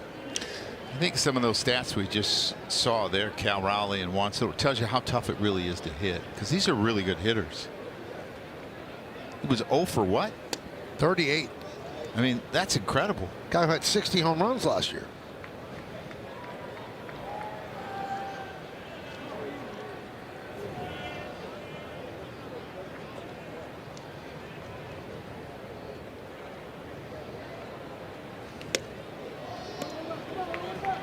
.3-0 on Escara. He hit one back off of Bradish that caromed out toward Alexander, so 1-4-3. That ended the 3rd inning. But 3-0 now as he's trying to start something. 3-1. Yankees kind of put a long inning on him, even though they didn't score. 25 pitches, and he's starting to get up around 85, 90 pitches.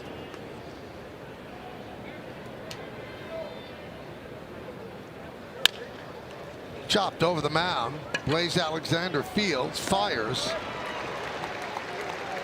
One away. So Keegan Aiken is up. One of the 3 lefties in the bullpen. He was an opener on Sunday. I think it was his last time he worked. Back to the top of the order, and Trent Grisham, a walk, and he fouled out down the left field line.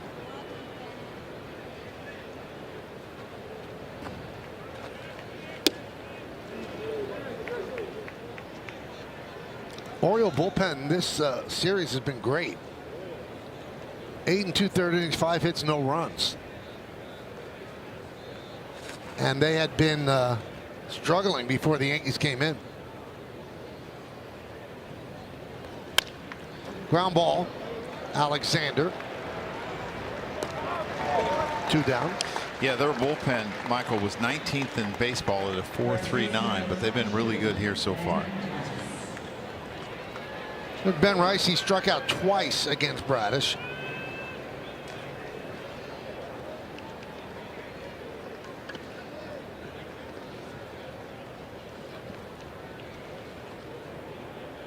Ryan Yarbrough for the Yankees in their bullpen.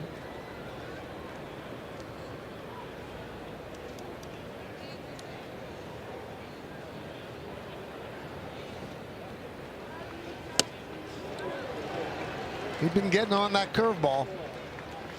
Been getting everybody on that curveball.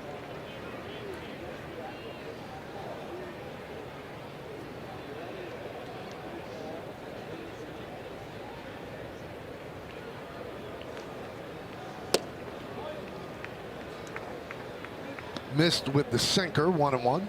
His sinker was really good his last start, but he's hardly used it at all today. It's been mostly 4-seam curveball. Must be nice to have weapons that so good you only need 2 of them per game.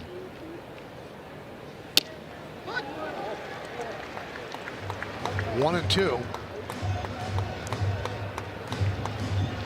There's Yarbrough. Bradish is putting on a show today.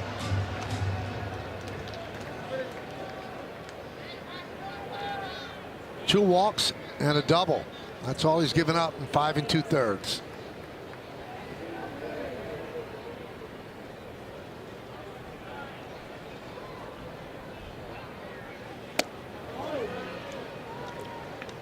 Laid off that curve, 2-2.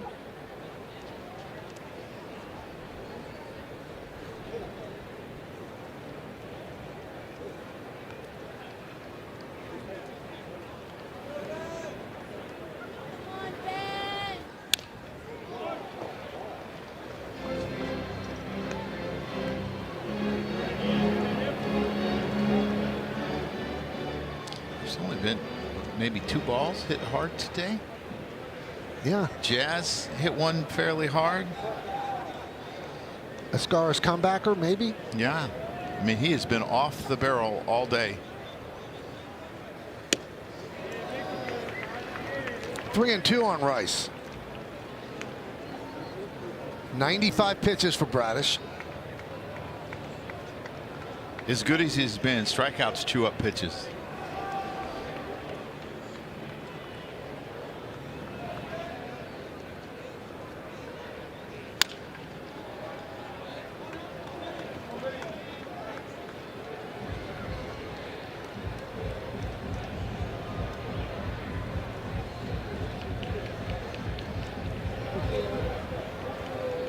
.26 pitches in the 5th inning when the Yankees had 2 runners on. Otherwise, very economical.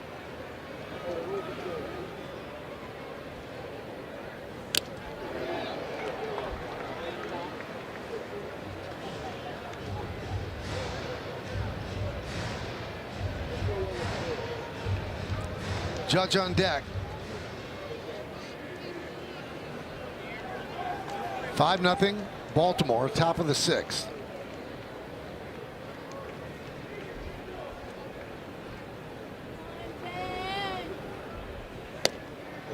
And Rice with a well-earned walk. I would think that this would be his last hitter. Aching up for Bellinger.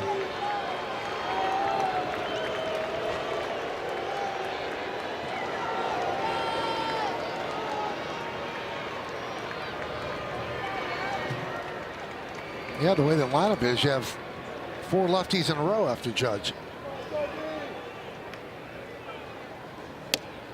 And there's a strike.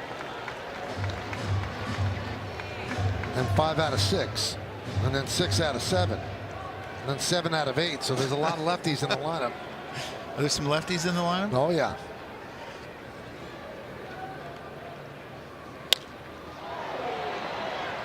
Popped up. Right side. Blaze Alexander puts it away, and that'll do it. No runs, no hits, no errors. 1 man left. We go to the bottom of the 6th. There's a little segment that we like to call, well, Mel, what do we like to call it? How about that? This is on Tyler O'Neill. Father Terry O'Neill was a competitive bodybuilder who was named Mr. Canada in 1975. His nickname is Tip, inspired by 19th century Canadian baseball player James Tip O'Neill, or the former Speaker of the House, and holds the bat differently than most players, using a unique grip where he loops his index and pinky fingers. How about that? That's right, Mel. How about that? And he leads off. That's the golf swing. Golfers loop those 2 fingers together.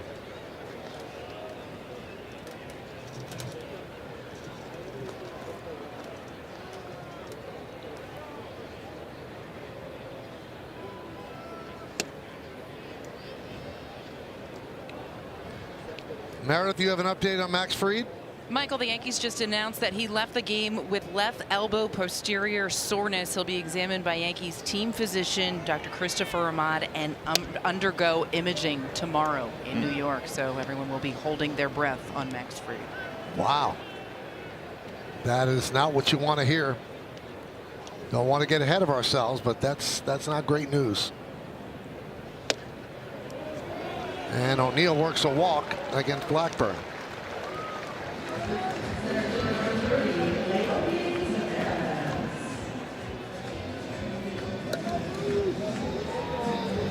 So with Taveras due up, here comes Aaron Boone. He's going to signal for the left-hander Ryan Yarbrough. Yarbrough against Taveras. When we come back, it is 5-0 Orioles.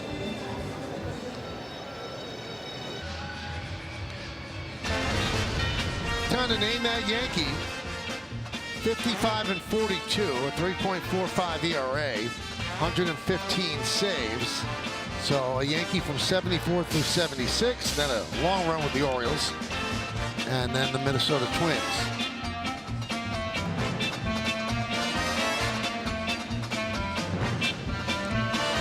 This one I think I have. We'll give you all time to ruminate.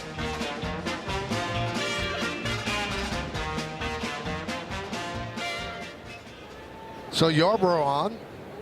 Turns Taveras around to the right side. And a strike.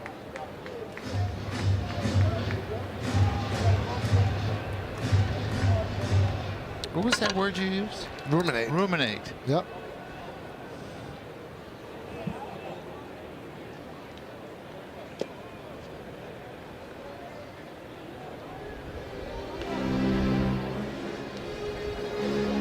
You know, we've talked about this before, Joe.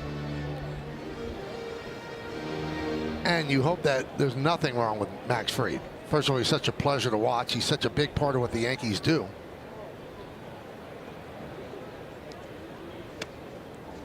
But the old Joe Torre line, I'm not going to worry about something that might work itself out. Yeah. I mean, that's why you never make any announcements.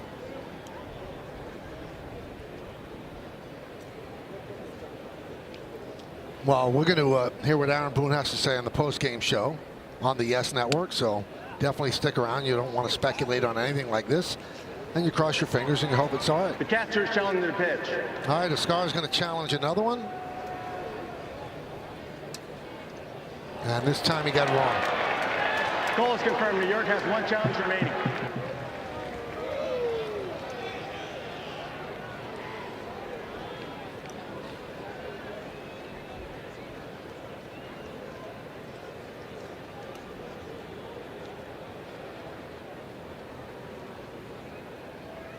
Three-one. 3-2 in the bottom of the 6th inning. It's 5-0 Baltimore over New York.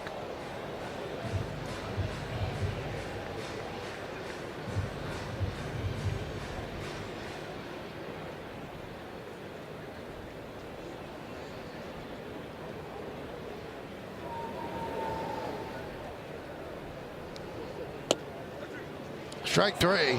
Tavares is challenging. The batter challenging the pitch.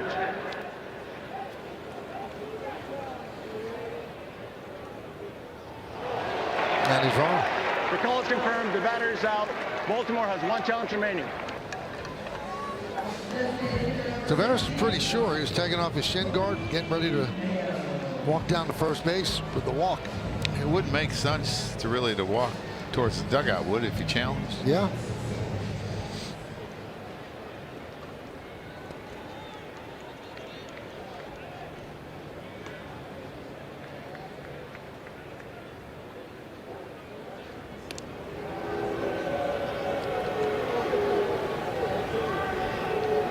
Five runs on 7 hits for Baltimore. No runs on 1 hit and 1 error for the Yanks.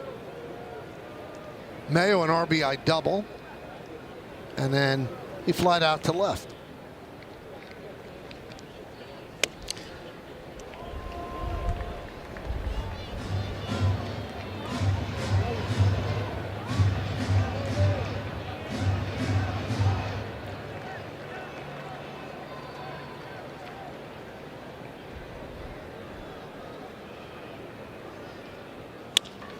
Lined and a base hit left field. Bellinger gets the ball in. O'Neill moves to second. Another hit from Mayo. Yeah, you kind of wondered what was going to happen to him as they against Weathers. And you're going to see this ball's just out over the plate, up. He loves it there. He wasn't starting against Weathers. Basayo was. Yep. They had, you know, he was struggling. He was like 3 for 32 and 14 strikeouts. And it's that opportunity he got to play that game that got him this start here. And it's kind of like Anthony Volpe. You never know. You know, it can all of a sudden just start to play out and you start to hit the ball better and do things better, whether you're playing defense and you're in the lineup every day.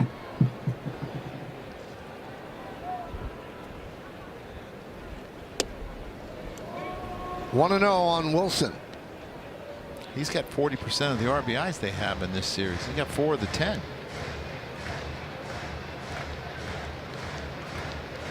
First and second for Baltimore. 1 man out.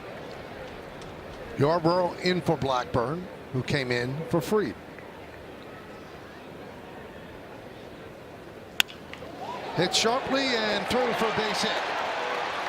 That'll load the bases. Had to hold up to see if it got through, and it did. So a single for Wilson.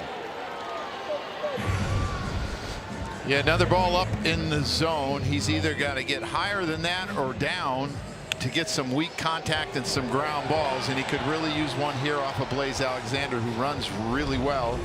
He's going to have to hit it at somebody and pretty hard to get a double play. Yankees play back despite being down by 5. They're looking for the double play. Alexander 2 for 2.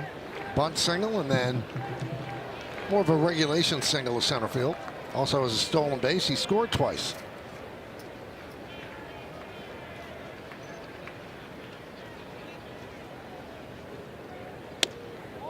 Oh, a strike.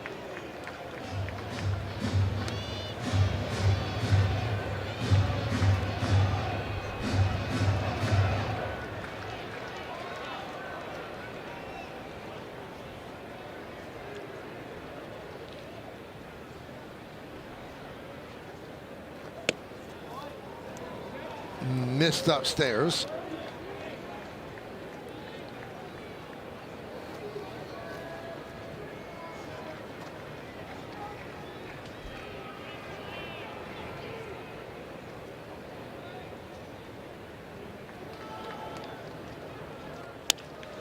Grounded and past the diving Volpe. 1-run scores. Here's the throw. 2-run score. 2-run single for Alexander, who's 3 for 3, and it's 7-0 Orioles.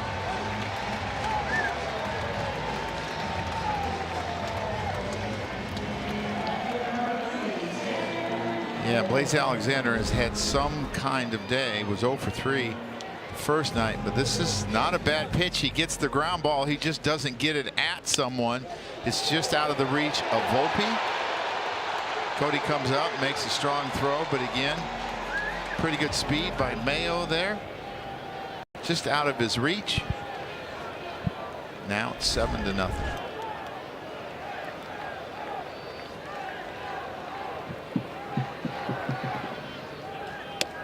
And the breaking ball in there to Taylor Ward. Michael, you're cleaning house over there. iPad's a little bit grimy.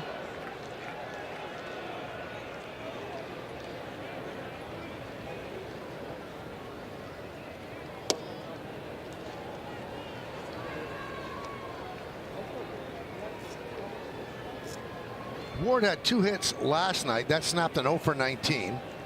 And he's 1 for 2 with a walk today.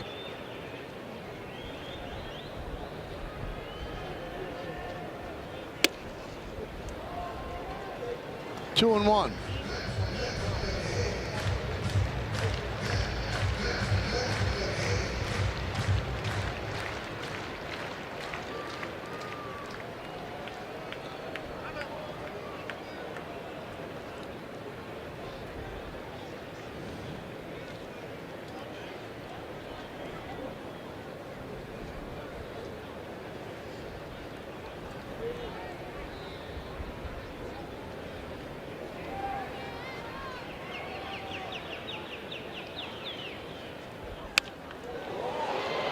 Fly ball left field. Bellinger makes a catch, tagging Wilson, but he bluffs, and Bellinger throws behind him. So 2 outs.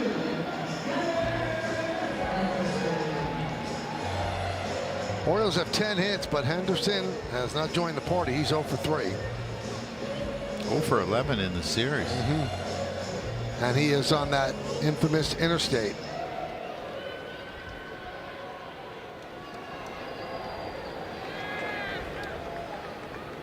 First and second, 2 outs. Backhanded by Rice, and Yarbrough beats Henderson to the bag, and that'll do it here in the 6th. But the Orioles put 2 more runs on the board. They also leave 2.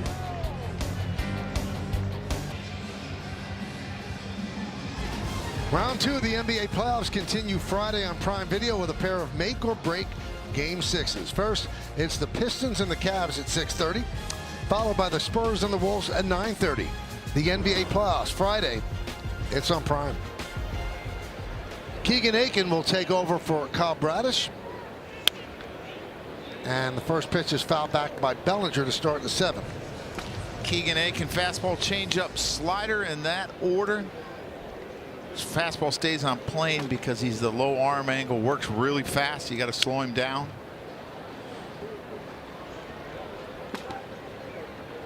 The only Oriole reliever that we have not seen in the series.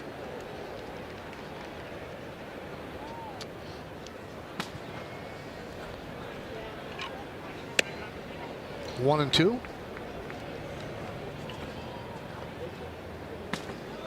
Missed the first month of the season with a left groin strain. 31 years old, 7th big league season.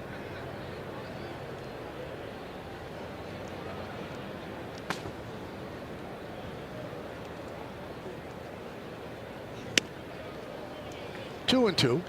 Yeah, and you look at those numbers, they're a little bit deceiving. His first outing of the season against Boston in that crazy game that Boston won 7, he gave up 17-1. He gave up 6 runs. Besides that, only 1 run in his other 6 outings.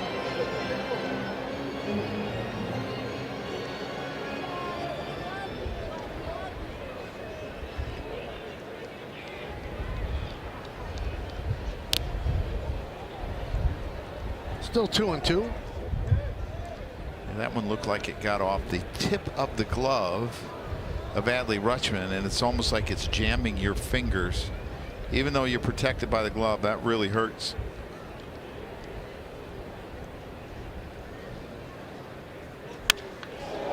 Ripped into center field.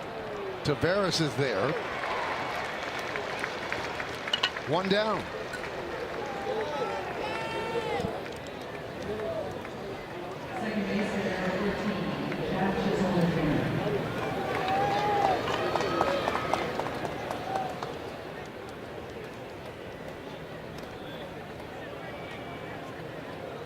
That'll bring up Jazz Chisholm. And Jazz has some important plans tomorrow on the Yankee off day. The Jazz Chisholm Foundation's Tunnel Fits and Kicks fashion show.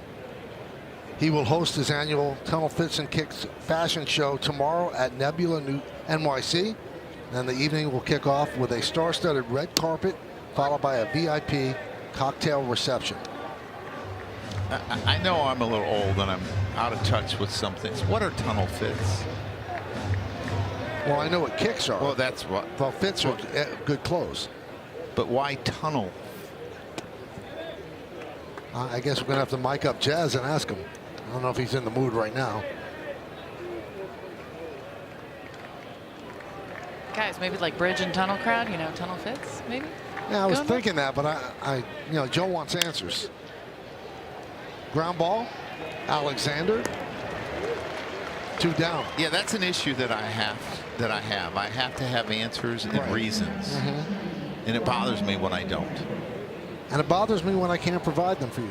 Well, guys, let me tell you this. I do have answers where the money goes from that foundation. Jazz truly does do a wonderful job helping kids in New York, back in the Bahamas, and in South Florida.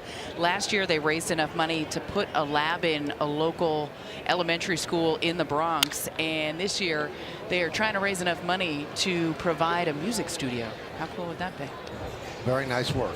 Okay, tunnel fits refers to the high fashion curated outfits NBA and WNBA players wear walking from the arena entrance to the locker room, essentially transforming area tunnels into personal runways. Got it. Now it makes sense.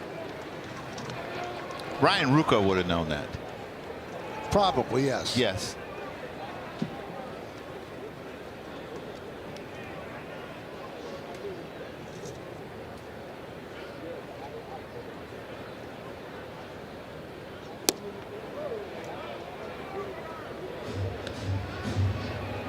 The Yankees have a great social media team, and they tape the Yankees walking from the parking lot to the clubhouse and show off their fits every day. Popped up and out of play.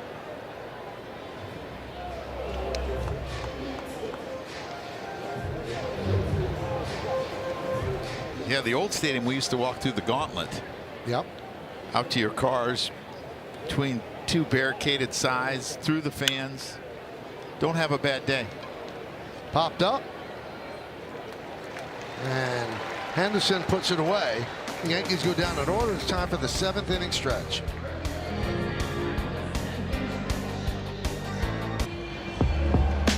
Well, it's now time for the 7th inning recap, brought to you by CarShield. 7-10-0 for the Orioles. 0-1-1 for the Yankees. Their offense just completely shut down. Max Fried lasted 3. Left the game with left elbow posterior soreness. We'll hear more from Boone on the post game on yes. Jazz Chisholm doubled. That's the only hit. Kyle Bradish shut down the Yanks. And there's a strike to Adley Rutschman.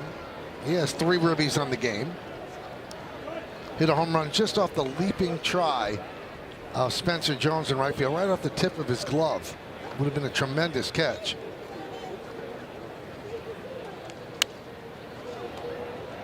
Take a look at the Spectrum exit velocity on that home run. 100.1, 370 feet. If it was 369.5, Jones makes that play.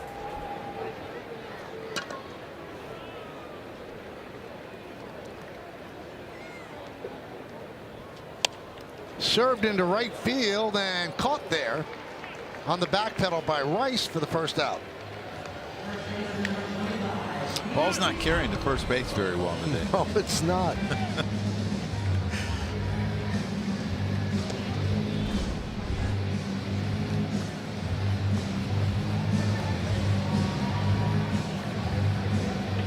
Go back to the bench. Teammates give you a hard time. Grown man took that swing. He has a rebuttal today, though, with the 3-run homer. 2-run, that is.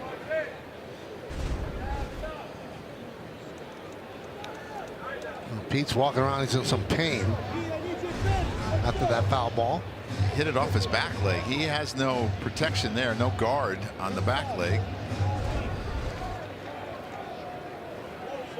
Ow, above the knee.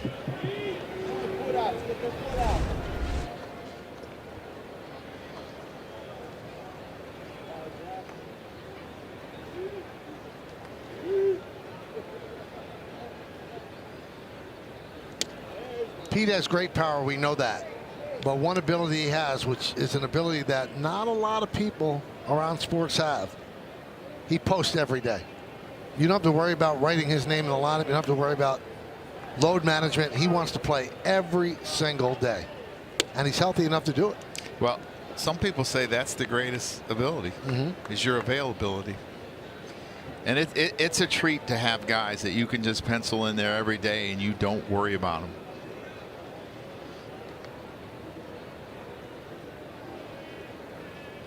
Now, if you think about it, your infield in the championship year of '09, they were all that way. They posted every day. Yep. Jeet would yell at you if you gave him a day off. So you didn't want to deal with that. Robbie Cano posted every day, Tex. I think Alex started the first month on the IL that year. That was after the hip surgery, right? Correct. And then he came here and hit a home run on the first at bat. And he got his 100th RBI. Was it here? It was in Tampa Bay. He was. Oh, yeah.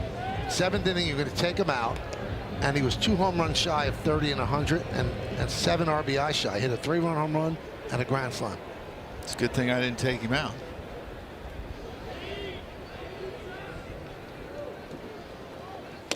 Swing and a miss. Alonso down on strikes. And what I remember about that home run and RBI was Tex's face. Tex had a big old smile, opened his mouth real wide, and then a big smile. He was so happy for Alex. I mean, it was unbelievable that happened. You know, be 7 RBIs short of 100, and this is the last inning you're playing. Yeah. And he got 7 RBIs. This would be great if Ryan Yarbrough could finish this day and you give everyone the rest of the day off. He had somewhat of a long first inning that he pitched. This inning's been a little bit quicker, fewer pitches.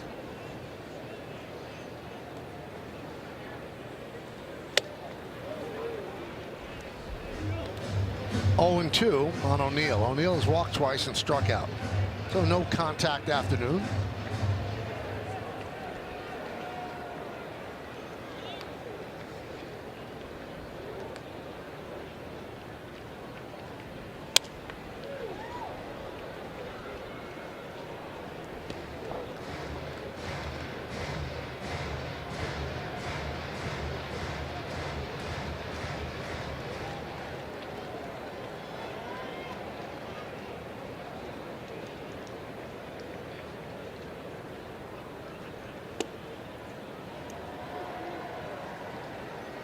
It looked like he threw that pitch around the building. He started that ball so far outside.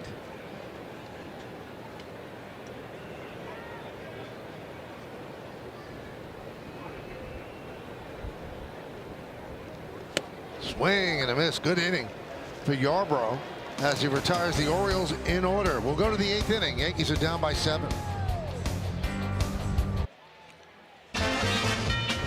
It is time to name that Yankee. Really good career. Started with the Yankees, traded to the Orioles, had a great run with the Orioles, and the name is Tippy Martinez.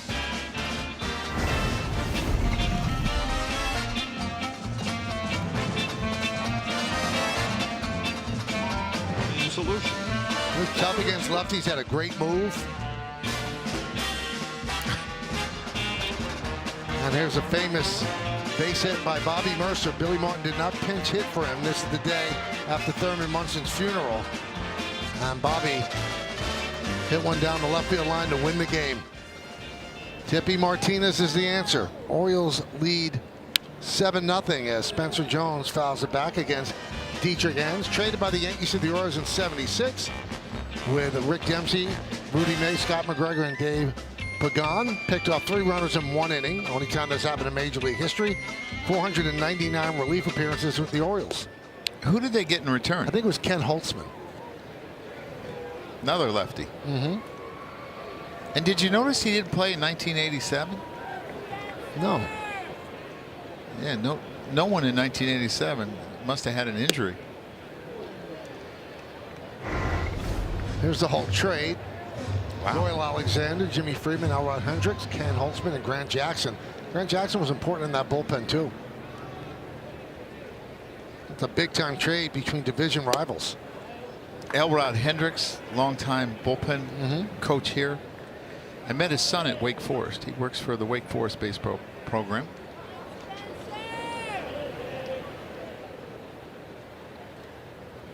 (3-1). And there's a walk, second walk for Jones, showing a good eye today. Yeah, Enns worked the first night, went 1 2/3 innings, gave up a hit, had a strikeout.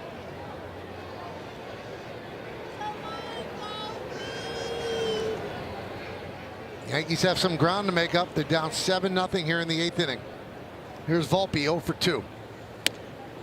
And a strike.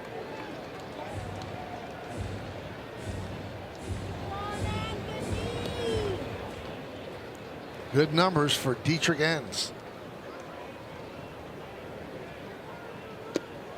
But that one little number is a little bit of a concern if you're the Baltimore Orioles. So 7 walks in 10 2/3 innings.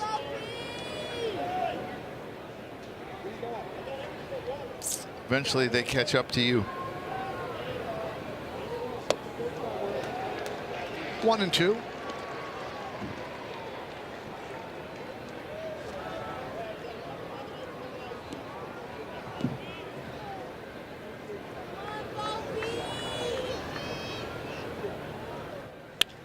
Served out the right field line, and that ball is foul.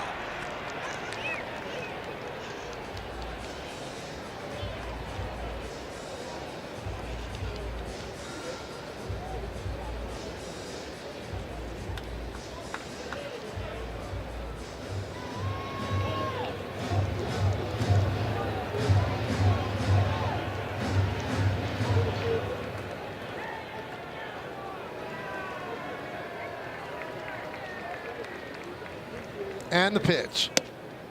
Upstairs, 2-2 on Volpe.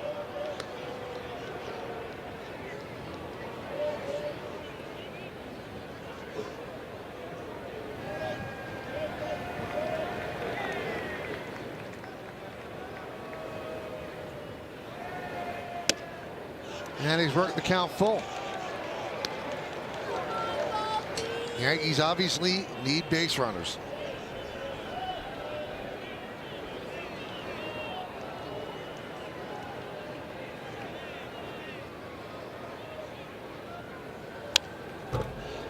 Now still on deck is Escara. Enns has to face at least one more batter. Yankees have Goldschmidt, Rosario, and Schumann on the bench from the right side.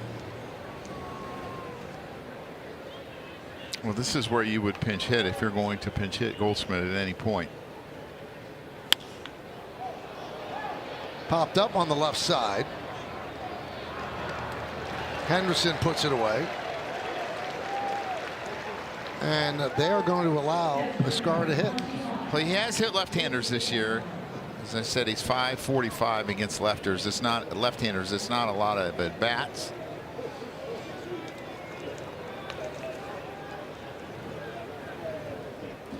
And this would be the last left-hander I would think they would use today, as they threw Josh Walker multiple innings yesterday. Their only other lefty.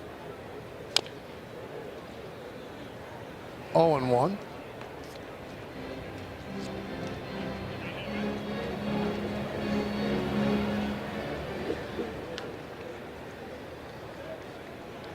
See the splits on him.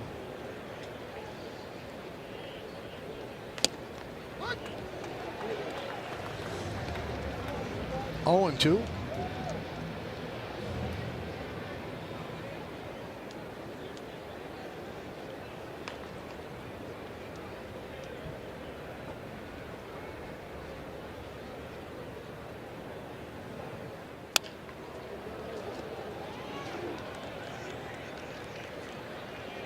I'll tell you this, Joe, no matter how well Escara has hit left-handers in a short sample size, he's not a better hitter against lefties than Paul Goldschmidt. No.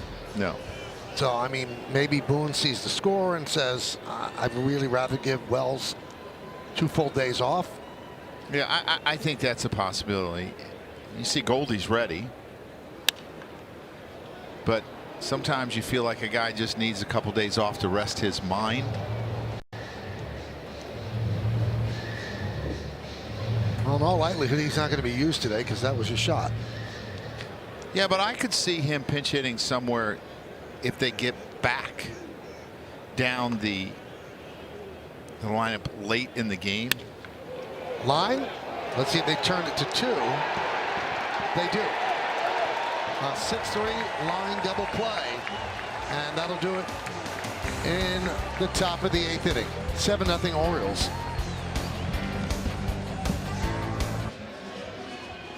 Well, kickoff Memorial Day weekend at Yankee Stadium on Friday, May 22nd, when the Yankees take on the Rays. It's Giancarlo Stanton basketball jersey night. First 18,000 guests in attendance will receive a Giancarlo Stanton basketball jersey courtesy of State Farm. Tickets going fast, so get yours today at Yankees.com. Yarbrough stays in. And Taveras leads off the bottom of the 8th.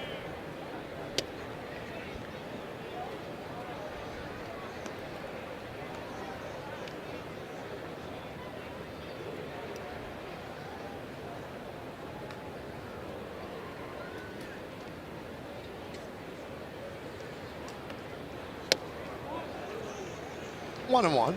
His stuff in the second inning, last inning, and this inning seems to be a lot better.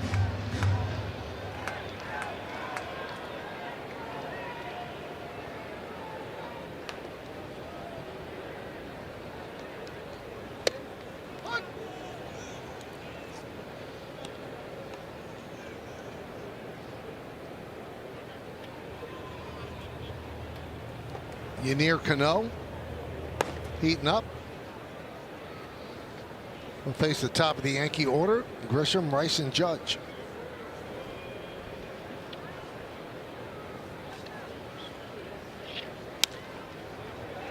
Fouled away and out of play. So unless the Yankees rally in the 9th, a tough first 2 cities in this road trip, they will have gone 1-5. The road trip ends with 3 in Citi Field.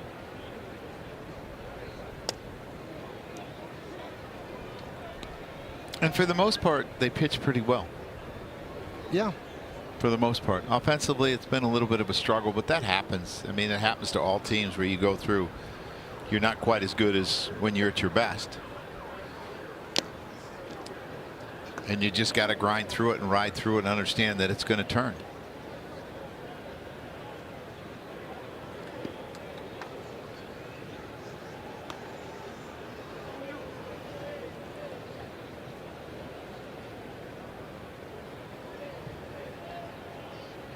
Two, 3-2 on Taveras.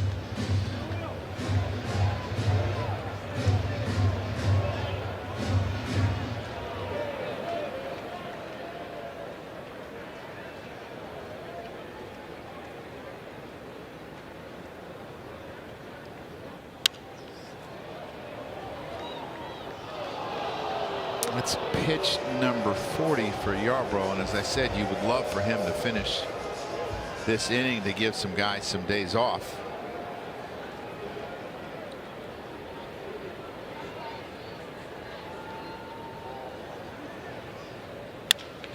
Ground ball up the middle. Volpe bobbles, boots, and that'll be an E6.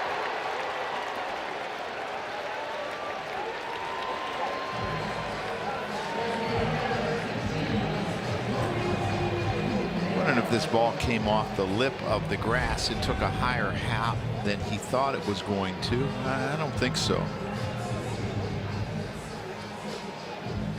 Yeah, he just misjudged it a little bit. To his left, he's usually really good going to his left.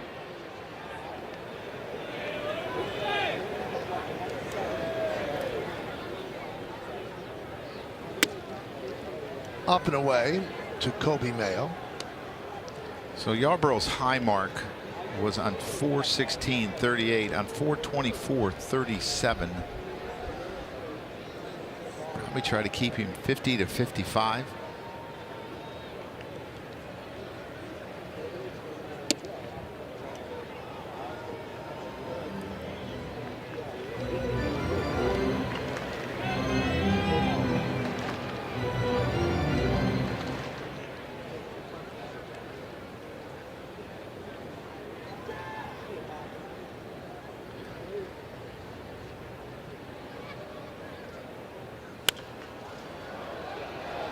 Popped up on the right side. Way back in the seats.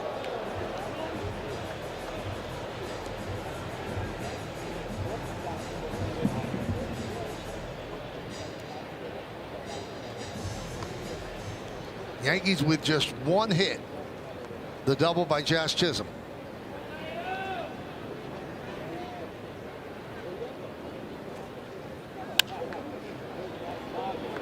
Again, another souvenir.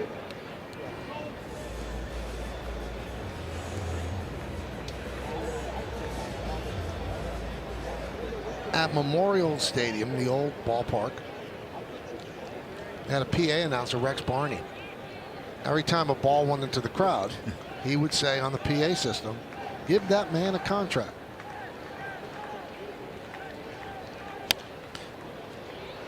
Popped up. Rice shading his eyes for the first out. Mike, they did that here as well. Yeah, he was okay. still around there when they opened this place in '92. The Yankees return to Prime next Wednesday to take on the Blue Jays. Should be a good game. Don't miss a minute of Yankees coverage beginning at 6:30, only on Prime.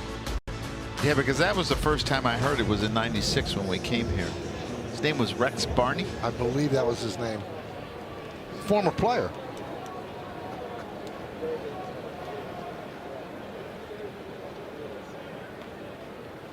Here's Weston Wilson, 0-1.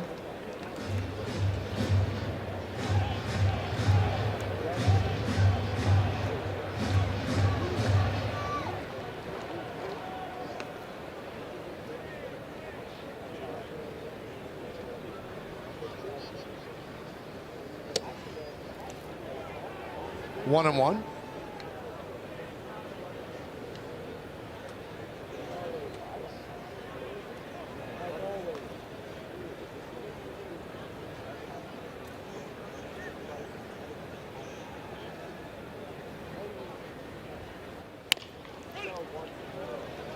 McMahon, there's one on to first, not in time.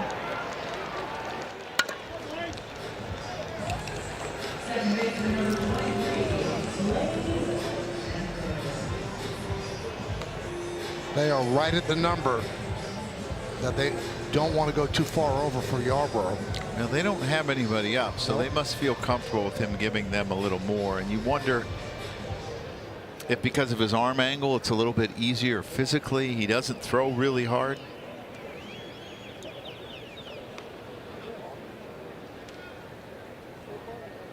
Blaze Alexander's had a big day, 3 for 3. A couple of runs scored, 2 RBIs. And that 2 RBI single came against the guy on the mound, Ryan Yarborough.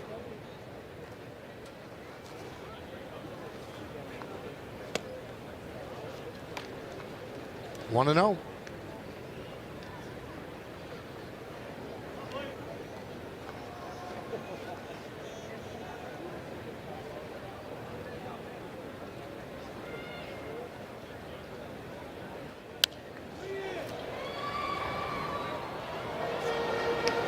Rex Barney, Joe, was a hard-throwing pitcher for the Brooklyn Dodgers. 6 seasons, 43, then 45 through 50.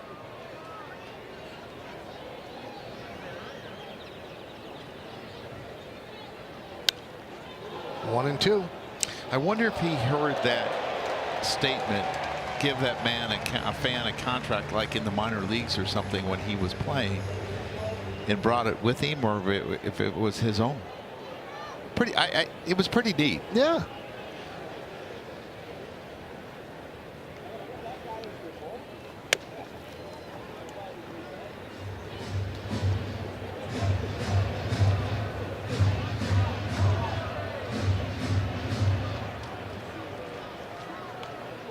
Not holding the runner on at first. Rice behind him.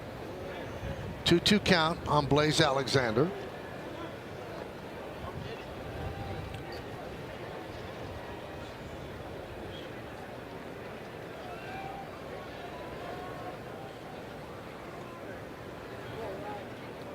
Two.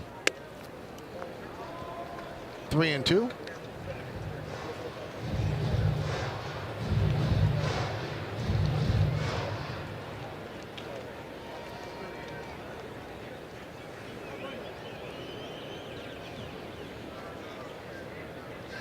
Swing and a miss.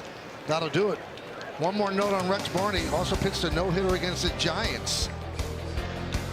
Pretty good career. They should have given that guy a contract. Well, here's a look at the Yankees' upcoming schedule, brought to you by Booking.com. They visit Citi Field starting on Friday, a 3-game set. Then the Blue Jays come to town for 4, Monday, Tuesday, Wednesday, and Thursday. And then Tampa Bay will be in the Bronx. Yankees will try to get back at them for sweeping them in St. Pete. Yennier Cano will try to get the final 3 outs. Top of the Yankee order starting with Trent Grisham. Yankees have been held to 1 hit. And they've had 4 walks, one of them by Grisham.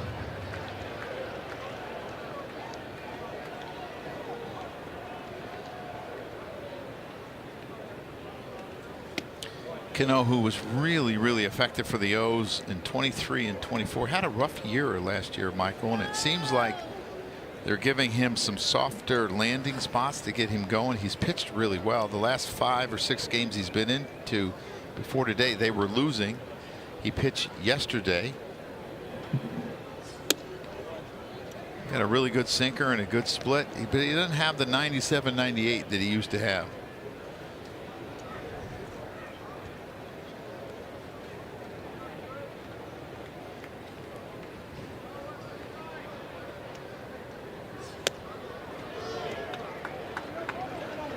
Three and 1 on Grisham.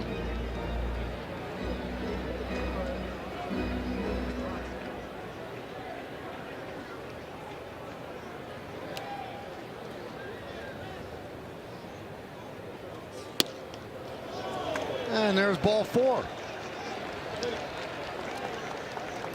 7-run lead, and you wonder why managers get gray hair. Yeah, that's one of the reasons. You walk the first guy you face, you're up 7-0.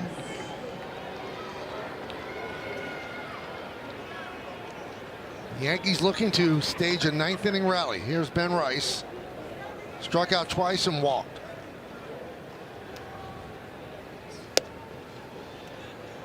One and 0.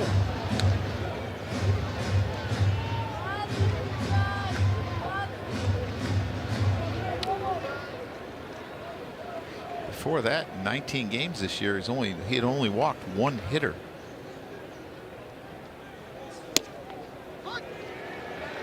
Tap your head, Ben.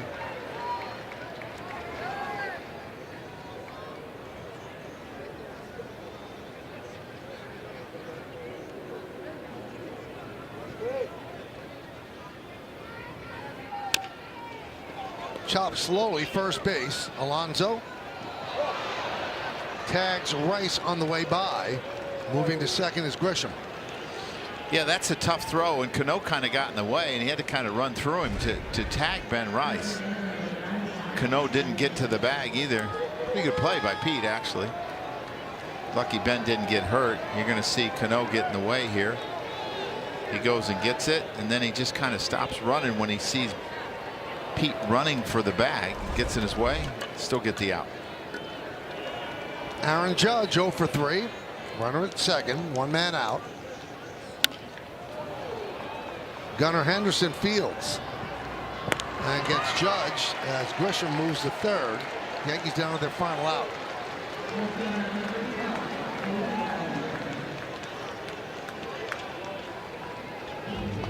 This Sky Friday telecast presented by authority of the New York Yankees may not be reproduced or retransmitted in any form, and the accounts and descriptions of this game may not be disseminated without the express written consent of the New York Yankees.